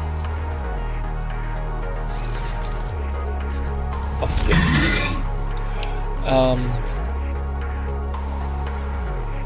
I don't have to use mods now for this particular thing, but I do enjoy being able to do it. It's rather quick now. I don't have to figure things out and I can attach everything. The one downside is to be able to see how much energy you're using. That's really low. You do have to put a power pole down and then it's extra and whatnot. But it's a small price to pay, and one that not many people will feel too contained on.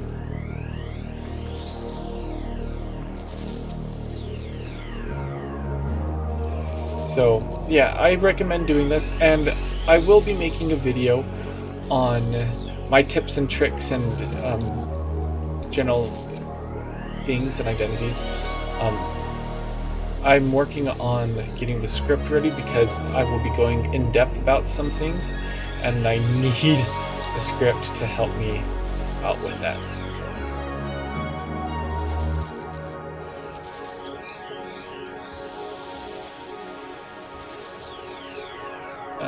So we're almost done with this, and all of these are connected to the same power line.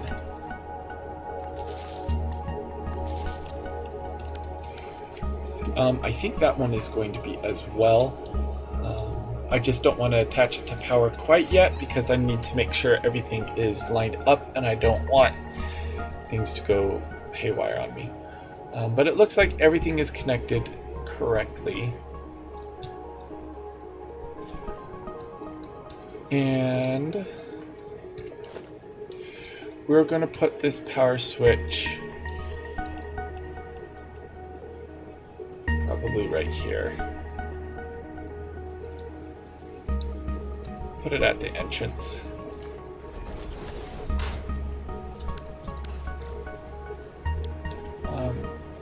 I also highly recommend only use priority power switches. When you first get them, you only have the regular power switch. As soon as you get the capabilities, upgrade to priority switch, you're then able to control your entire world from a single thing, which is huge. It's mind-blowing that we can do that. So make sure you do that. We are going to call this one basic MK3 iron items.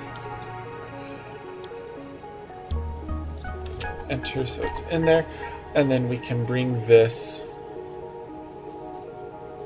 put it in priority group 6 right now. Then we need to build out another little bit of daisy chain where we have a wall here, and then we grab a double wall outlet, put that right here, that will go there, that will go there, and then this does reach. It does reach. Excellent. So now this is connected into the entirety of the factory.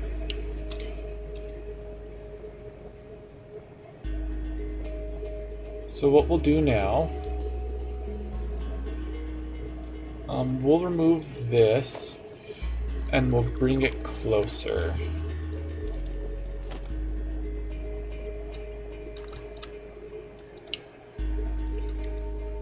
Put it somewhere like there if we can. Excellent. I like it.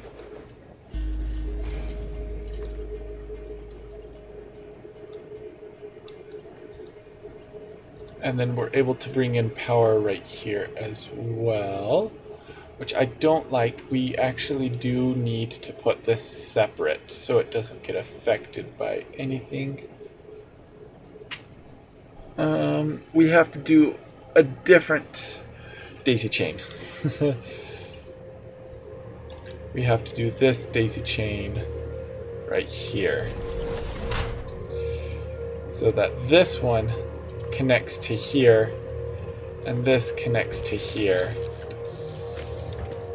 so we can then turn it on.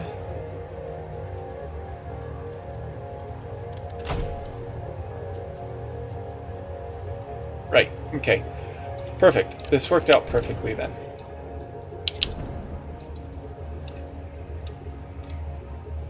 Okay, so now what we are able to do, now that we've connected this and we can turn it on, we are looking for everything to be yellow.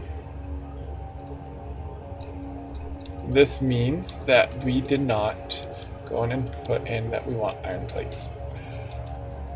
And this is why I didn't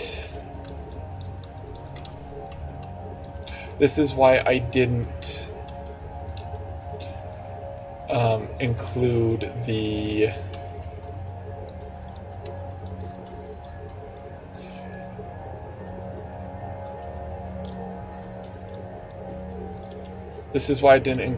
the miner in the... What the heck is going on? Are you not connected? You should be connected. You are connected. Why are you still red then? Oh, I missed one. There we go.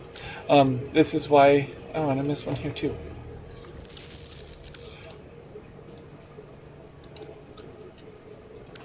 And here. Man, I missed a lot. I didn't include the miner in the original power because I needed to make sure all of this was correct.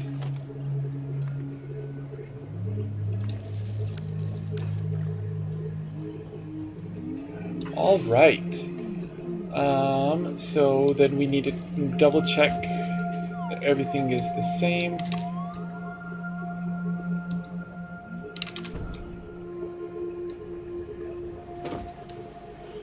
Okay, that is correct.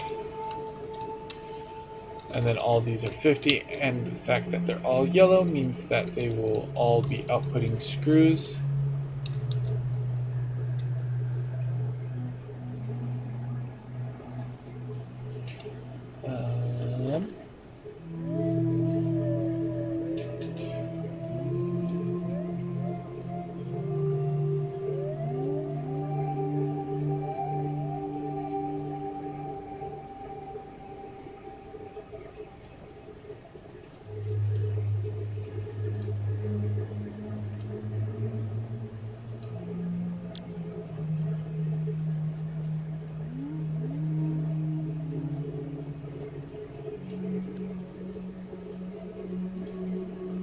Sorry, just checking one thing.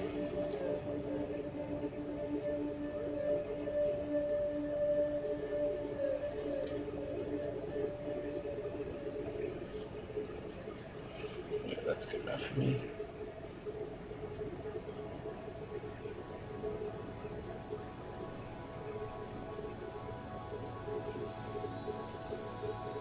Okay, that works.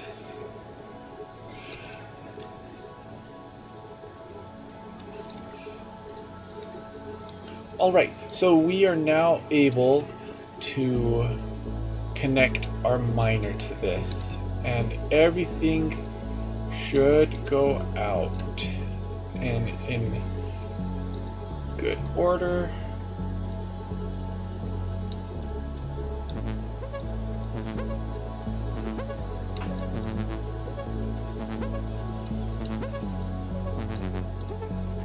It is looking like it will.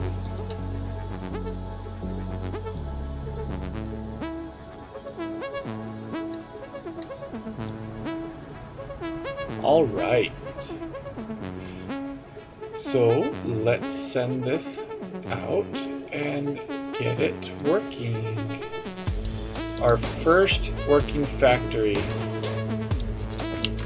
of this save.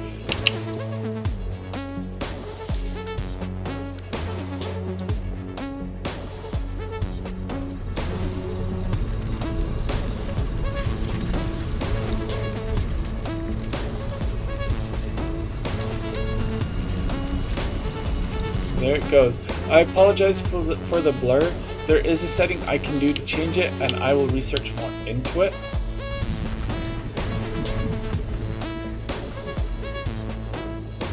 Okay, so like I mentioned earlier, what's going to happen is these are going to get saturated, is what it's called. Are you not connected? Not correctly. What's up with that?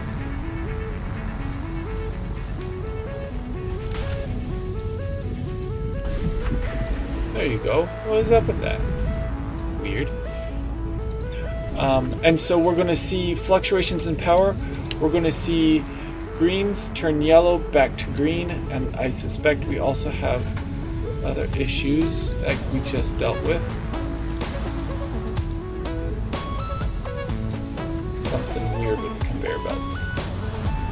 So if you're expecting your factories to work perfectly at the very beginning, rarely does that happen.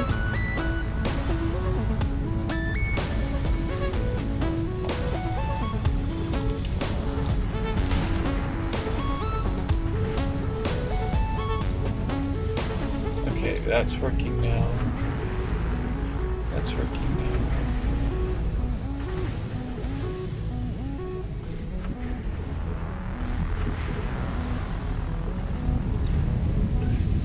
Make sure you dedicate time to getting all of your to troubleshooting, and make sure that you have time for that to work.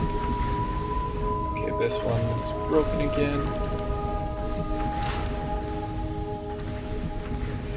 The problem with current saturation right here is we can't always catch things immediately. Okay, this is working now. Because these are yellow, so they might be working, they might not be. You just have to watch until they go through.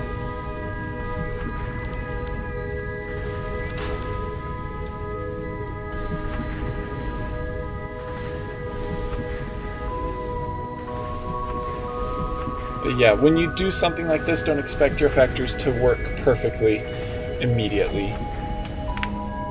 Because these are all going out 3 different ways. And so it will take time for them to get to full power. Okay, this is working. In fact, things that you can do to help things move along smoother is you can turn these off. And that will keep them from just going and going. So we are going to get an excess of steel plates at first because we're not running at full capacity. So everything will go down this path first.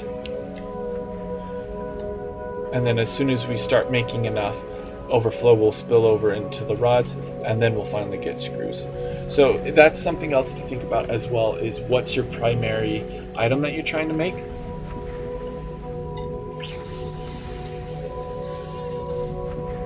And does it need to be put in a spot where once it's working a little bit, it will be good enough? It will start up immediately.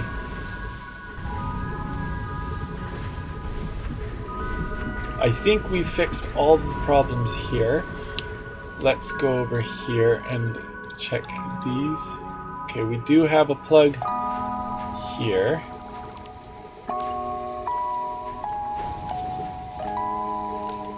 And here.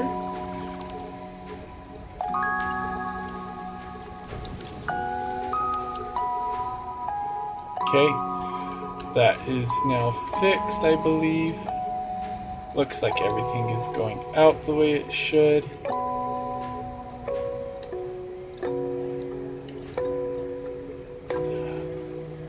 Also, you are able to do hovering like this in the regular game. It is done with what's called a hover pack.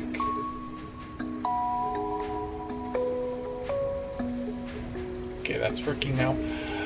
The hover pack is a later game item that takes electricity to run instead of jetpack fuel like what I'm using right now. The reason I'm using a jetpack is to just give me extra bursts of speed and height and whatnot. When I feel like it, I don't need the hover pack because it's what I'm doing right now. Okay, so I think all of these are solved. We need to check here now for any plugs. Okay, you can see now that we're at full capacity on this belt, and now we're getting some stuff over in our rods factory, and we have a plug right here. I've actually never had this issue before, and I wonder what's causing it.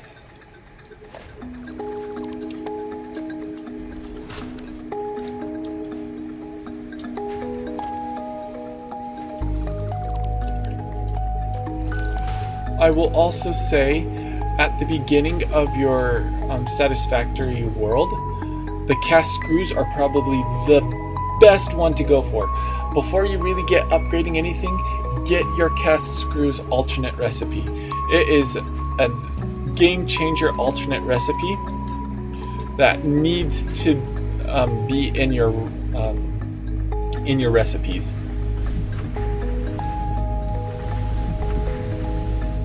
It will make everything so much simpler for you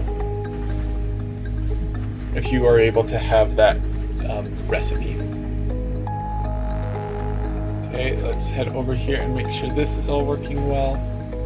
It looks like everything is going into their respective machines, and we're still just waiting on saturation.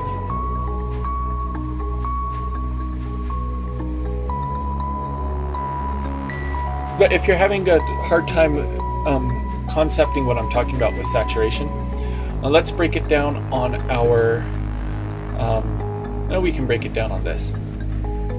So right here we have 480 items coming through, right? And then we need to split it 3 ways, and these are taking 60 each time.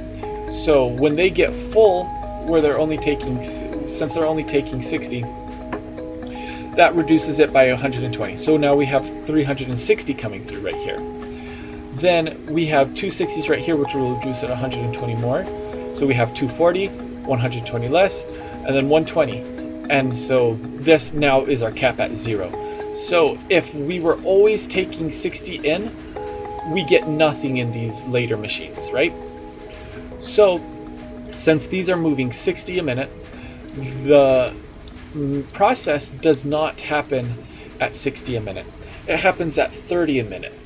And the max stack is only 100. So that means in the space of so it takes 30 per minute, but we're doubling it. And so in 1 minute, it has 30 more than it can process. In 2 minutes, it has 60, 3 minutes, 90, and then 3 minutes, 20 seconds-ish. We now have a max stack of 100. And so this doesn't take as much anymore. And so now instead of taking 60 a minute, it's only taking 30 a minute. And it happens here as well, and here, and so on, all the way down the line. And so after let's say 3.5 minutes, these 2 machines are now working at max capacity and taking less from here. And then it happens here, it happens here, it happens here. And then it trickles into here, and then these start doing the same thing. So we don't get full max capacity on these yet, because these have to fill up, because it's taking 3 from each one, and then so on and so forth down the line. And so we have to wait for each machine to get to max capacity before it will move on to the next sections of stuff. And it happens there, and it happens here. That's the problem with these kinds of things. Now, you could design a system that would give you an equal amount of parts to your machines every single time. Those are called balance conveyor belts or balance systems or something like that. And those have their own unique challenges because we're only allowed to deal in 3s. And so you can do different things, like I showed you with the smart splitter. We have so much coming through right here, so we limit it right here, and then that changes how much is going through right here, and so on and so forth. But having ourselves limited by 3s is a difficult task to then balance our loads across multiple machines. Because say now I have 60 parts per minute, I want to split up across 7 different machines. 7 does not go into 60 well at all. And so balancing that correctly is a challenge. And then if you get into weird numbers, like what our current factory plan is showing, where we have to overclock and underclock our machines weirdly, that also becomes a problem. And so a lot of the time it just becomes easier for you to say, okay, you know what? I am going to limit some of my items to play nicely with my numbers, and then I am going to be able to, and then I can split it up however I need to afterwards.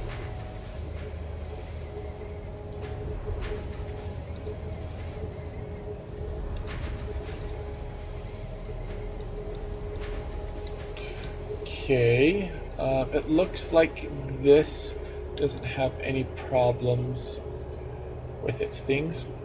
Okay, so I would say for all intents and purposes that we are now running at a pace that is acceptable. Everything should be running without any problems. The crazy thing with this amount of items pushing through,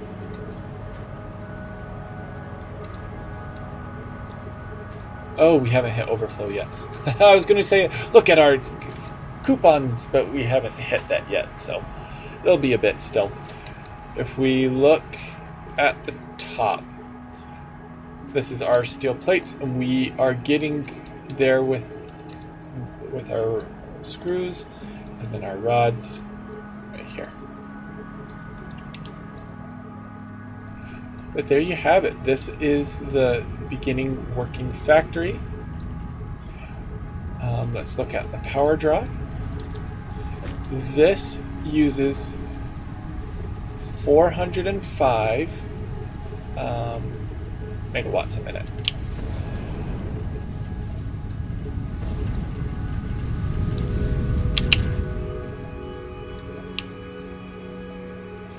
And it's a little bit more than what we calculated. If I go to our Satisfactory calculator, it said that we would only need 258 megawatts to produce all these things. I have found that Satisfactory calculator is not accurate with that. I have seen other calculators out there, and I'm interested to see how well they do. But 258 megawatts. You can say, all right, you added some awesome sinks. They take a lot. They take 30, so that's 90 right there. And then we have our overclocked constructor right here, which will take a little bit more. I wish it told me what the power draw was. I'm surprised I can't. Oh, there it is. It does take 5.1 and another 5.1.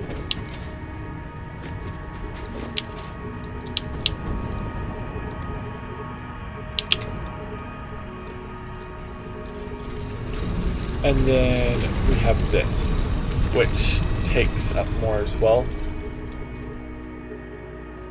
What's crazy is it's hitting max on this. It shouldn't be. 780.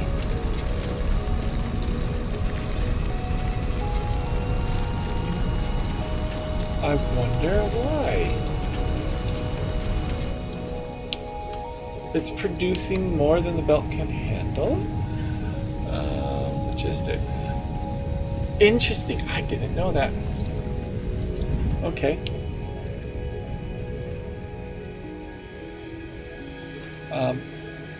I would like to stay on until we can get to max efficiency. Oh. You're not outputting anything. Why?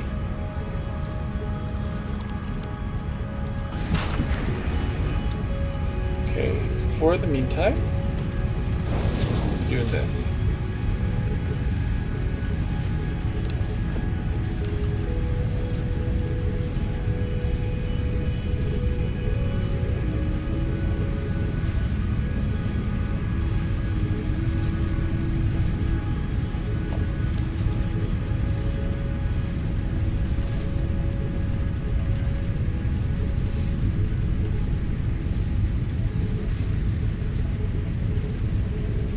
And then we're back to normal.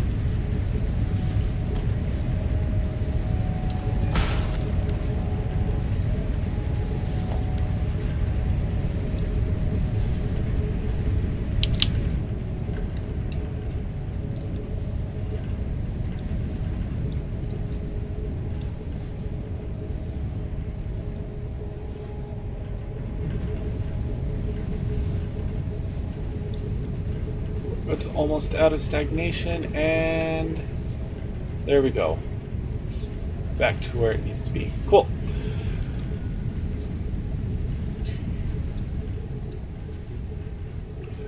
So now we need to make sure it's not happening to anyone else. Looks like you are having the same problem.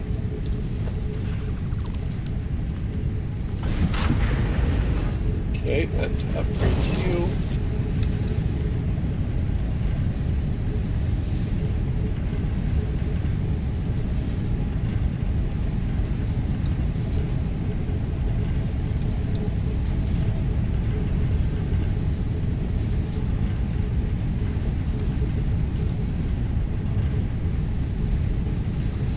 This should take a little bit longer to clear out than the previous one because it has more stuff in front of it that it needs to get through. 4, 3, 2, 1. Okay. That should fix it now. And then we'll have to wait a little bit for it to get through. Then it'll fix itself. Okay, let's check on these. Looks like you're having... Oh no, you're good.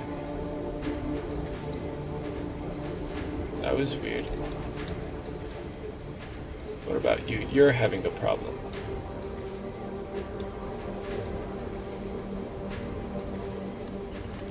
Yeah, you are.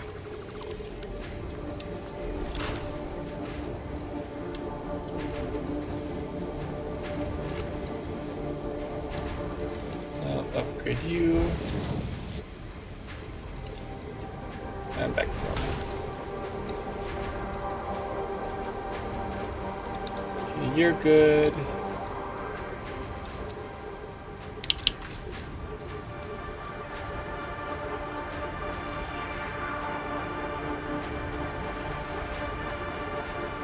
Okay, hopefully that was the only issue. And we know it's getting stuff because it made things. And it's getting stuff as well. Okay, stagnation is fixed. Everything is green. But you are not.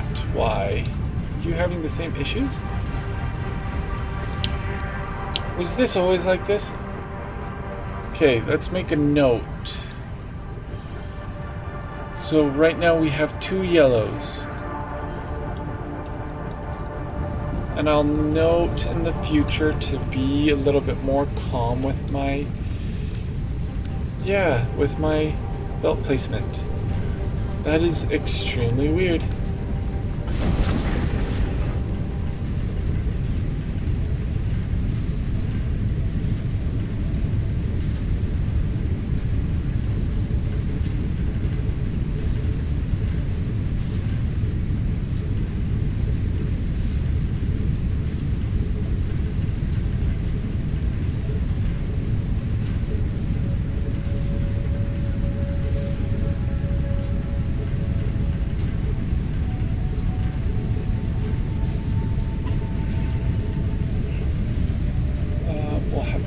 Back in.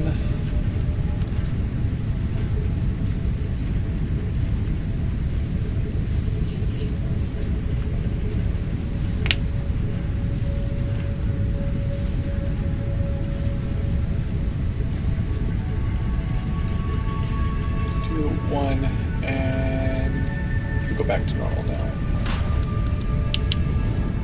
Okay. Did that break anything else? Okay, we'll wait for the stagnation to cycle because we're going to have some backup in here.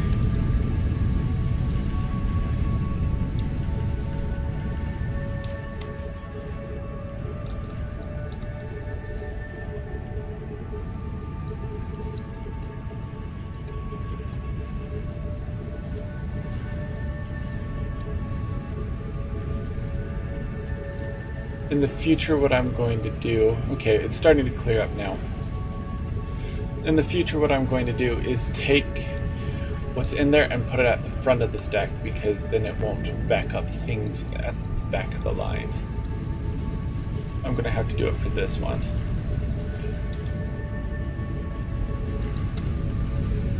Okay, it's clear of this one. We're starting to make progress out of stagnation.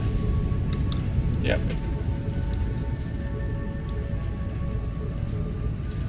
Almost there.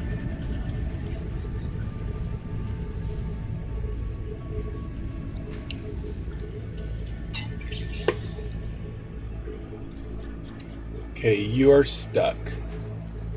You're not stuck. Just not getting everything yet.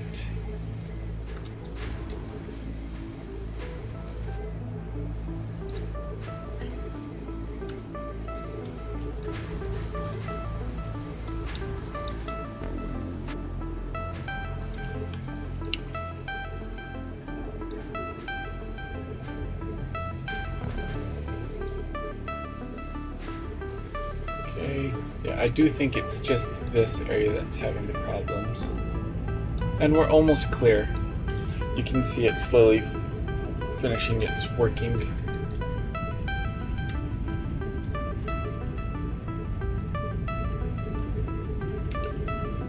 First stream back, going extra late for you all. Normally I would be done about an hour ago so I can do some other stuff. But factory's almost done. You gotta get it done, you know? Okay, stagnation's almost gone. And I say we're at a good enough spot we can fix this last one.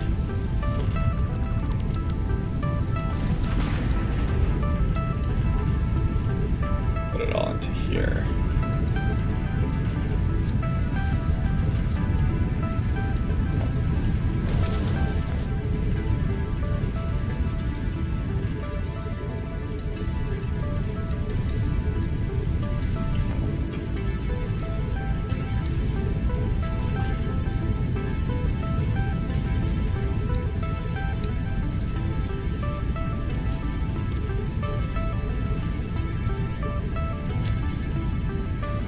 I have all this extra stuff, by the way, to give to Condry when he gets on.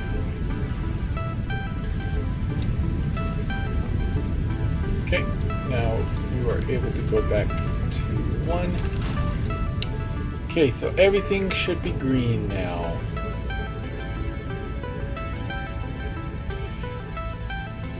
And we're working at full production, so these should all be green now. Or they're still getting stuff sent over. So occasional yellows should be still a thing, but you should be okay. So now this is going to get up to 100, and then these two almost will never be at 100. I put them at about 50 apiece. These should all be working though. They've had plenty of time to get up. That looks like they are. Cool. Okay, so these are fixed now. Excellent. And these are getting, it looks to be 120 a minute, and this is getting scratched 175 on a Mark III, so you'd want to see it about right here. 175 is about 350, which is half. I was trying to see if there is any way I could test to see if this is outputting what I would expect it to. Don't think it's really possible. We're still dealing with stagnation. How bad is it? It's pretty bad. We might never recover from this stagnation.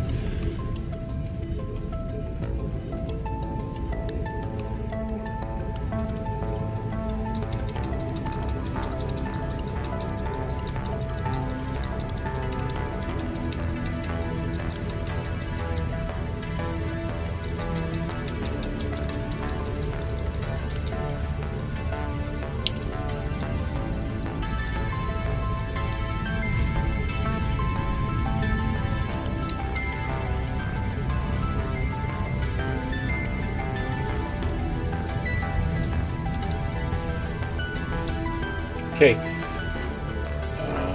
quite. We'll wait for this to be completely fixed.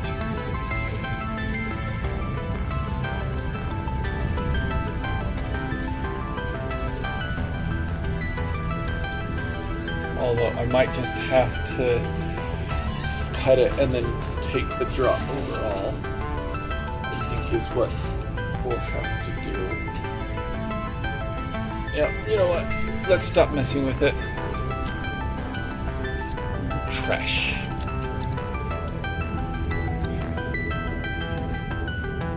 These are running at 100, and these will be not running at 100% for a little bit, but they'll get there.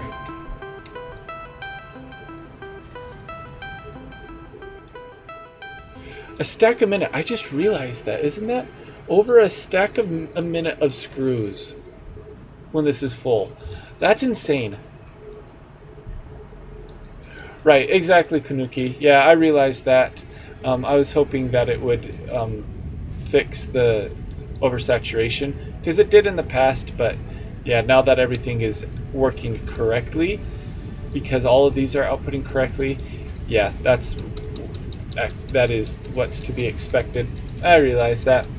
It's just late. I've been on a little bit longer than I expected. So if we do this now, it will be working correctly. Similar to the other one.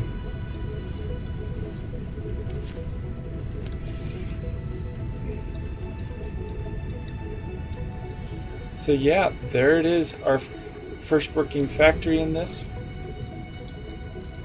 Learned some stuff. Need to make blueprints for these in particular. Unfortunately, I cannot make blueprints for everything. In this case, I will be able to make a blueprint for the constructors being added, or the constructors plus splitters connected together, but I won't be able to include the outputs, because the blueprint can only take 4x4, and this is 1, 2, 3. Actually, it is a 4x4, isn't it? Ooh, excellent. So I will be making a blueprint for this particular system, using daisy chains, using everything connected, and that will make our transition smoother in the future. We'll be using this with copper and with steel, most likely. Limestone will be pretty easy, but we should consider not doing concrete until we are also doing the encased iron and the encased steel beams. And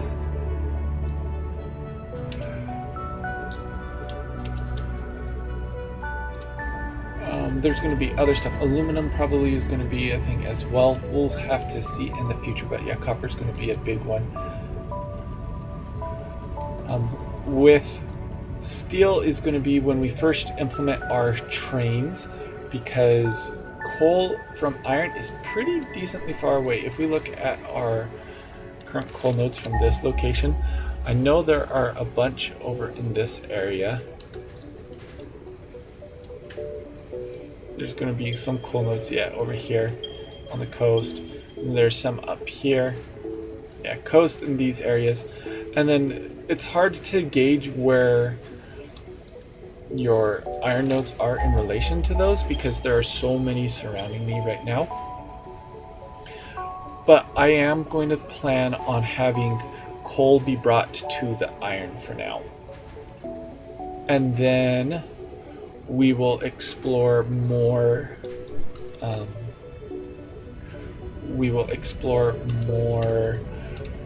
alternate recipes that I haven't used before as well.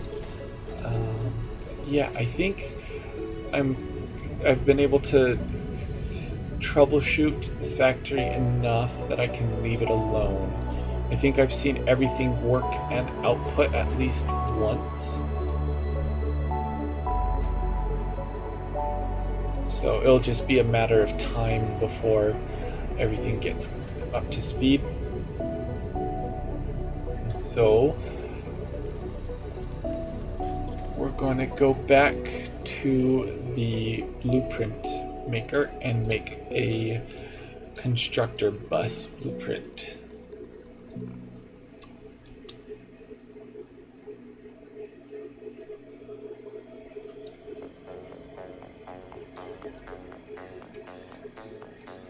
Also, you've seen the notes a little bit. The reason I put it right here, it's a scenic view right here, and it's a nice little valley right here. And it doesn't matter much when you can just fly and whatnot. So anyway, let's do our constructor thing.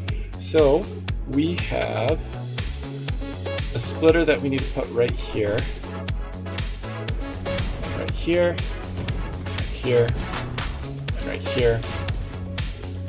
Then we take our daisy chain, like that. I think that's the closest we want it to be, right? Yeah, it is.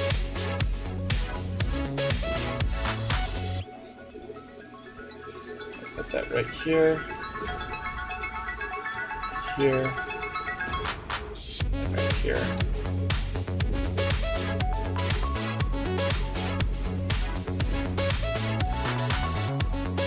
Here, here, and here. And then we need our mergers.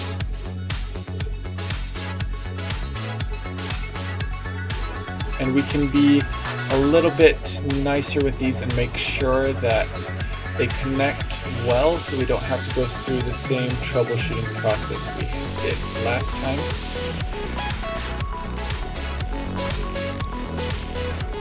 In most cases,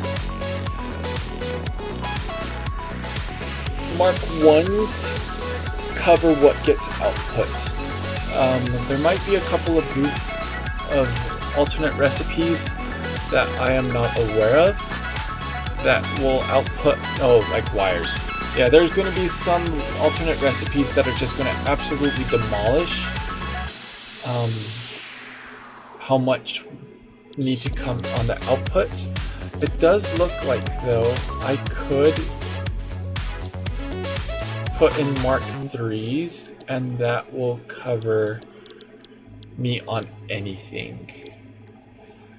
And maybe I just make maybe I just make different blueprints for their outputs and inputs to cover anything that gets thrown at them.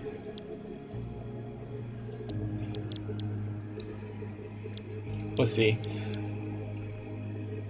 It might be that when I realize that I need to do something different, that I will create something different,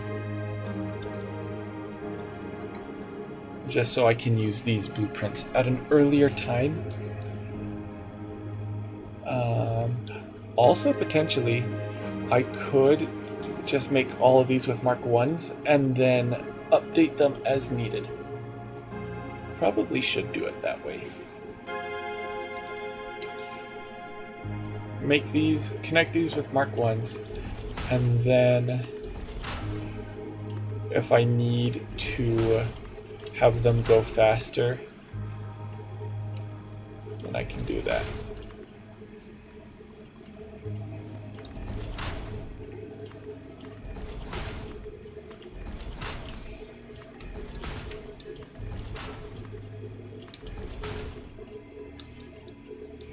By the way, these blueprints are widely available. If you go to any Satisfactory calculator or anything and you don't want to make these blueprints yourself, I'm sure you'll find somebody who has uploaded their own version to it.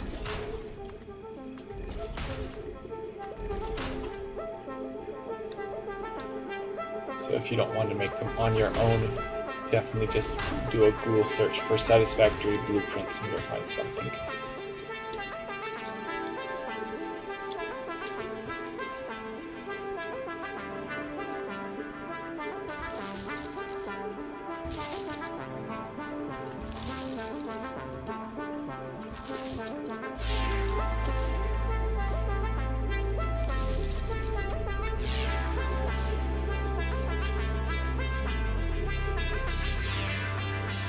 Now, a rule with blueprints that some people don't realize is that you can't connect things to each other. So if I were to do a conveyor belt sticking out right here and then I connected it with itself, it wouldn't work like that. You have to do the connections on your own. So be aware of that. This is a standalone, so they connect well within itself, but then you have to go and connect it a different way afterwards. So now that we have this made, we can do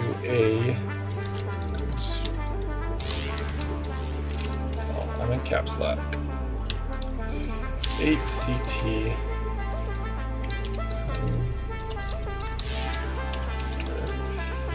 bus.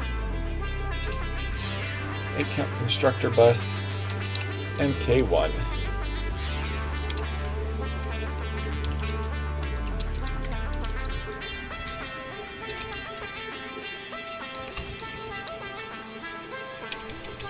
Eight constructors powered together and connected with Mark 1 conveyor belts. Okay, we are going to do, I'm going to edit this.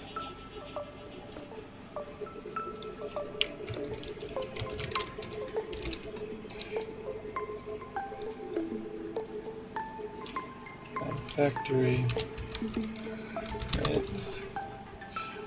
I can stay.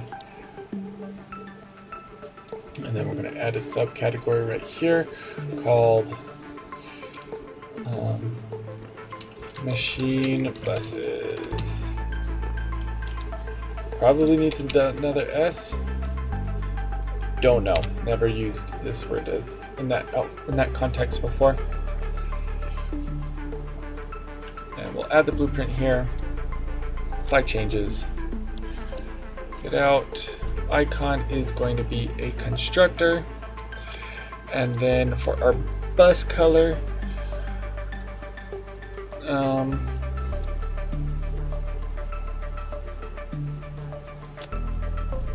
set it to blue right now. I need to go in and add different colors that I've had in the past, and say blueprint. Yes. And then just to make sure, factory blueprints. There it is, 8 count constructor bus MK1.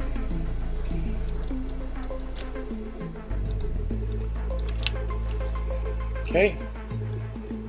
And there you have it. That is the beginning of our journey in this new world. Just preparing for the 1.0 update, which I am super excited for. For those of you who came on throughout the stream, thanks for chatting and just watching a little bit of it. I do have a YouTube channel, and I will be uploading VODs and other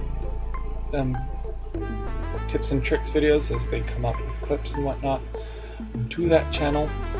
I think it's that one. It is not that one. I forget my own commands.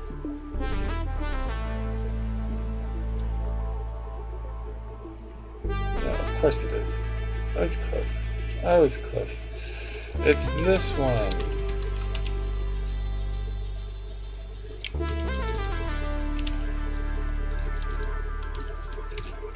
There you go.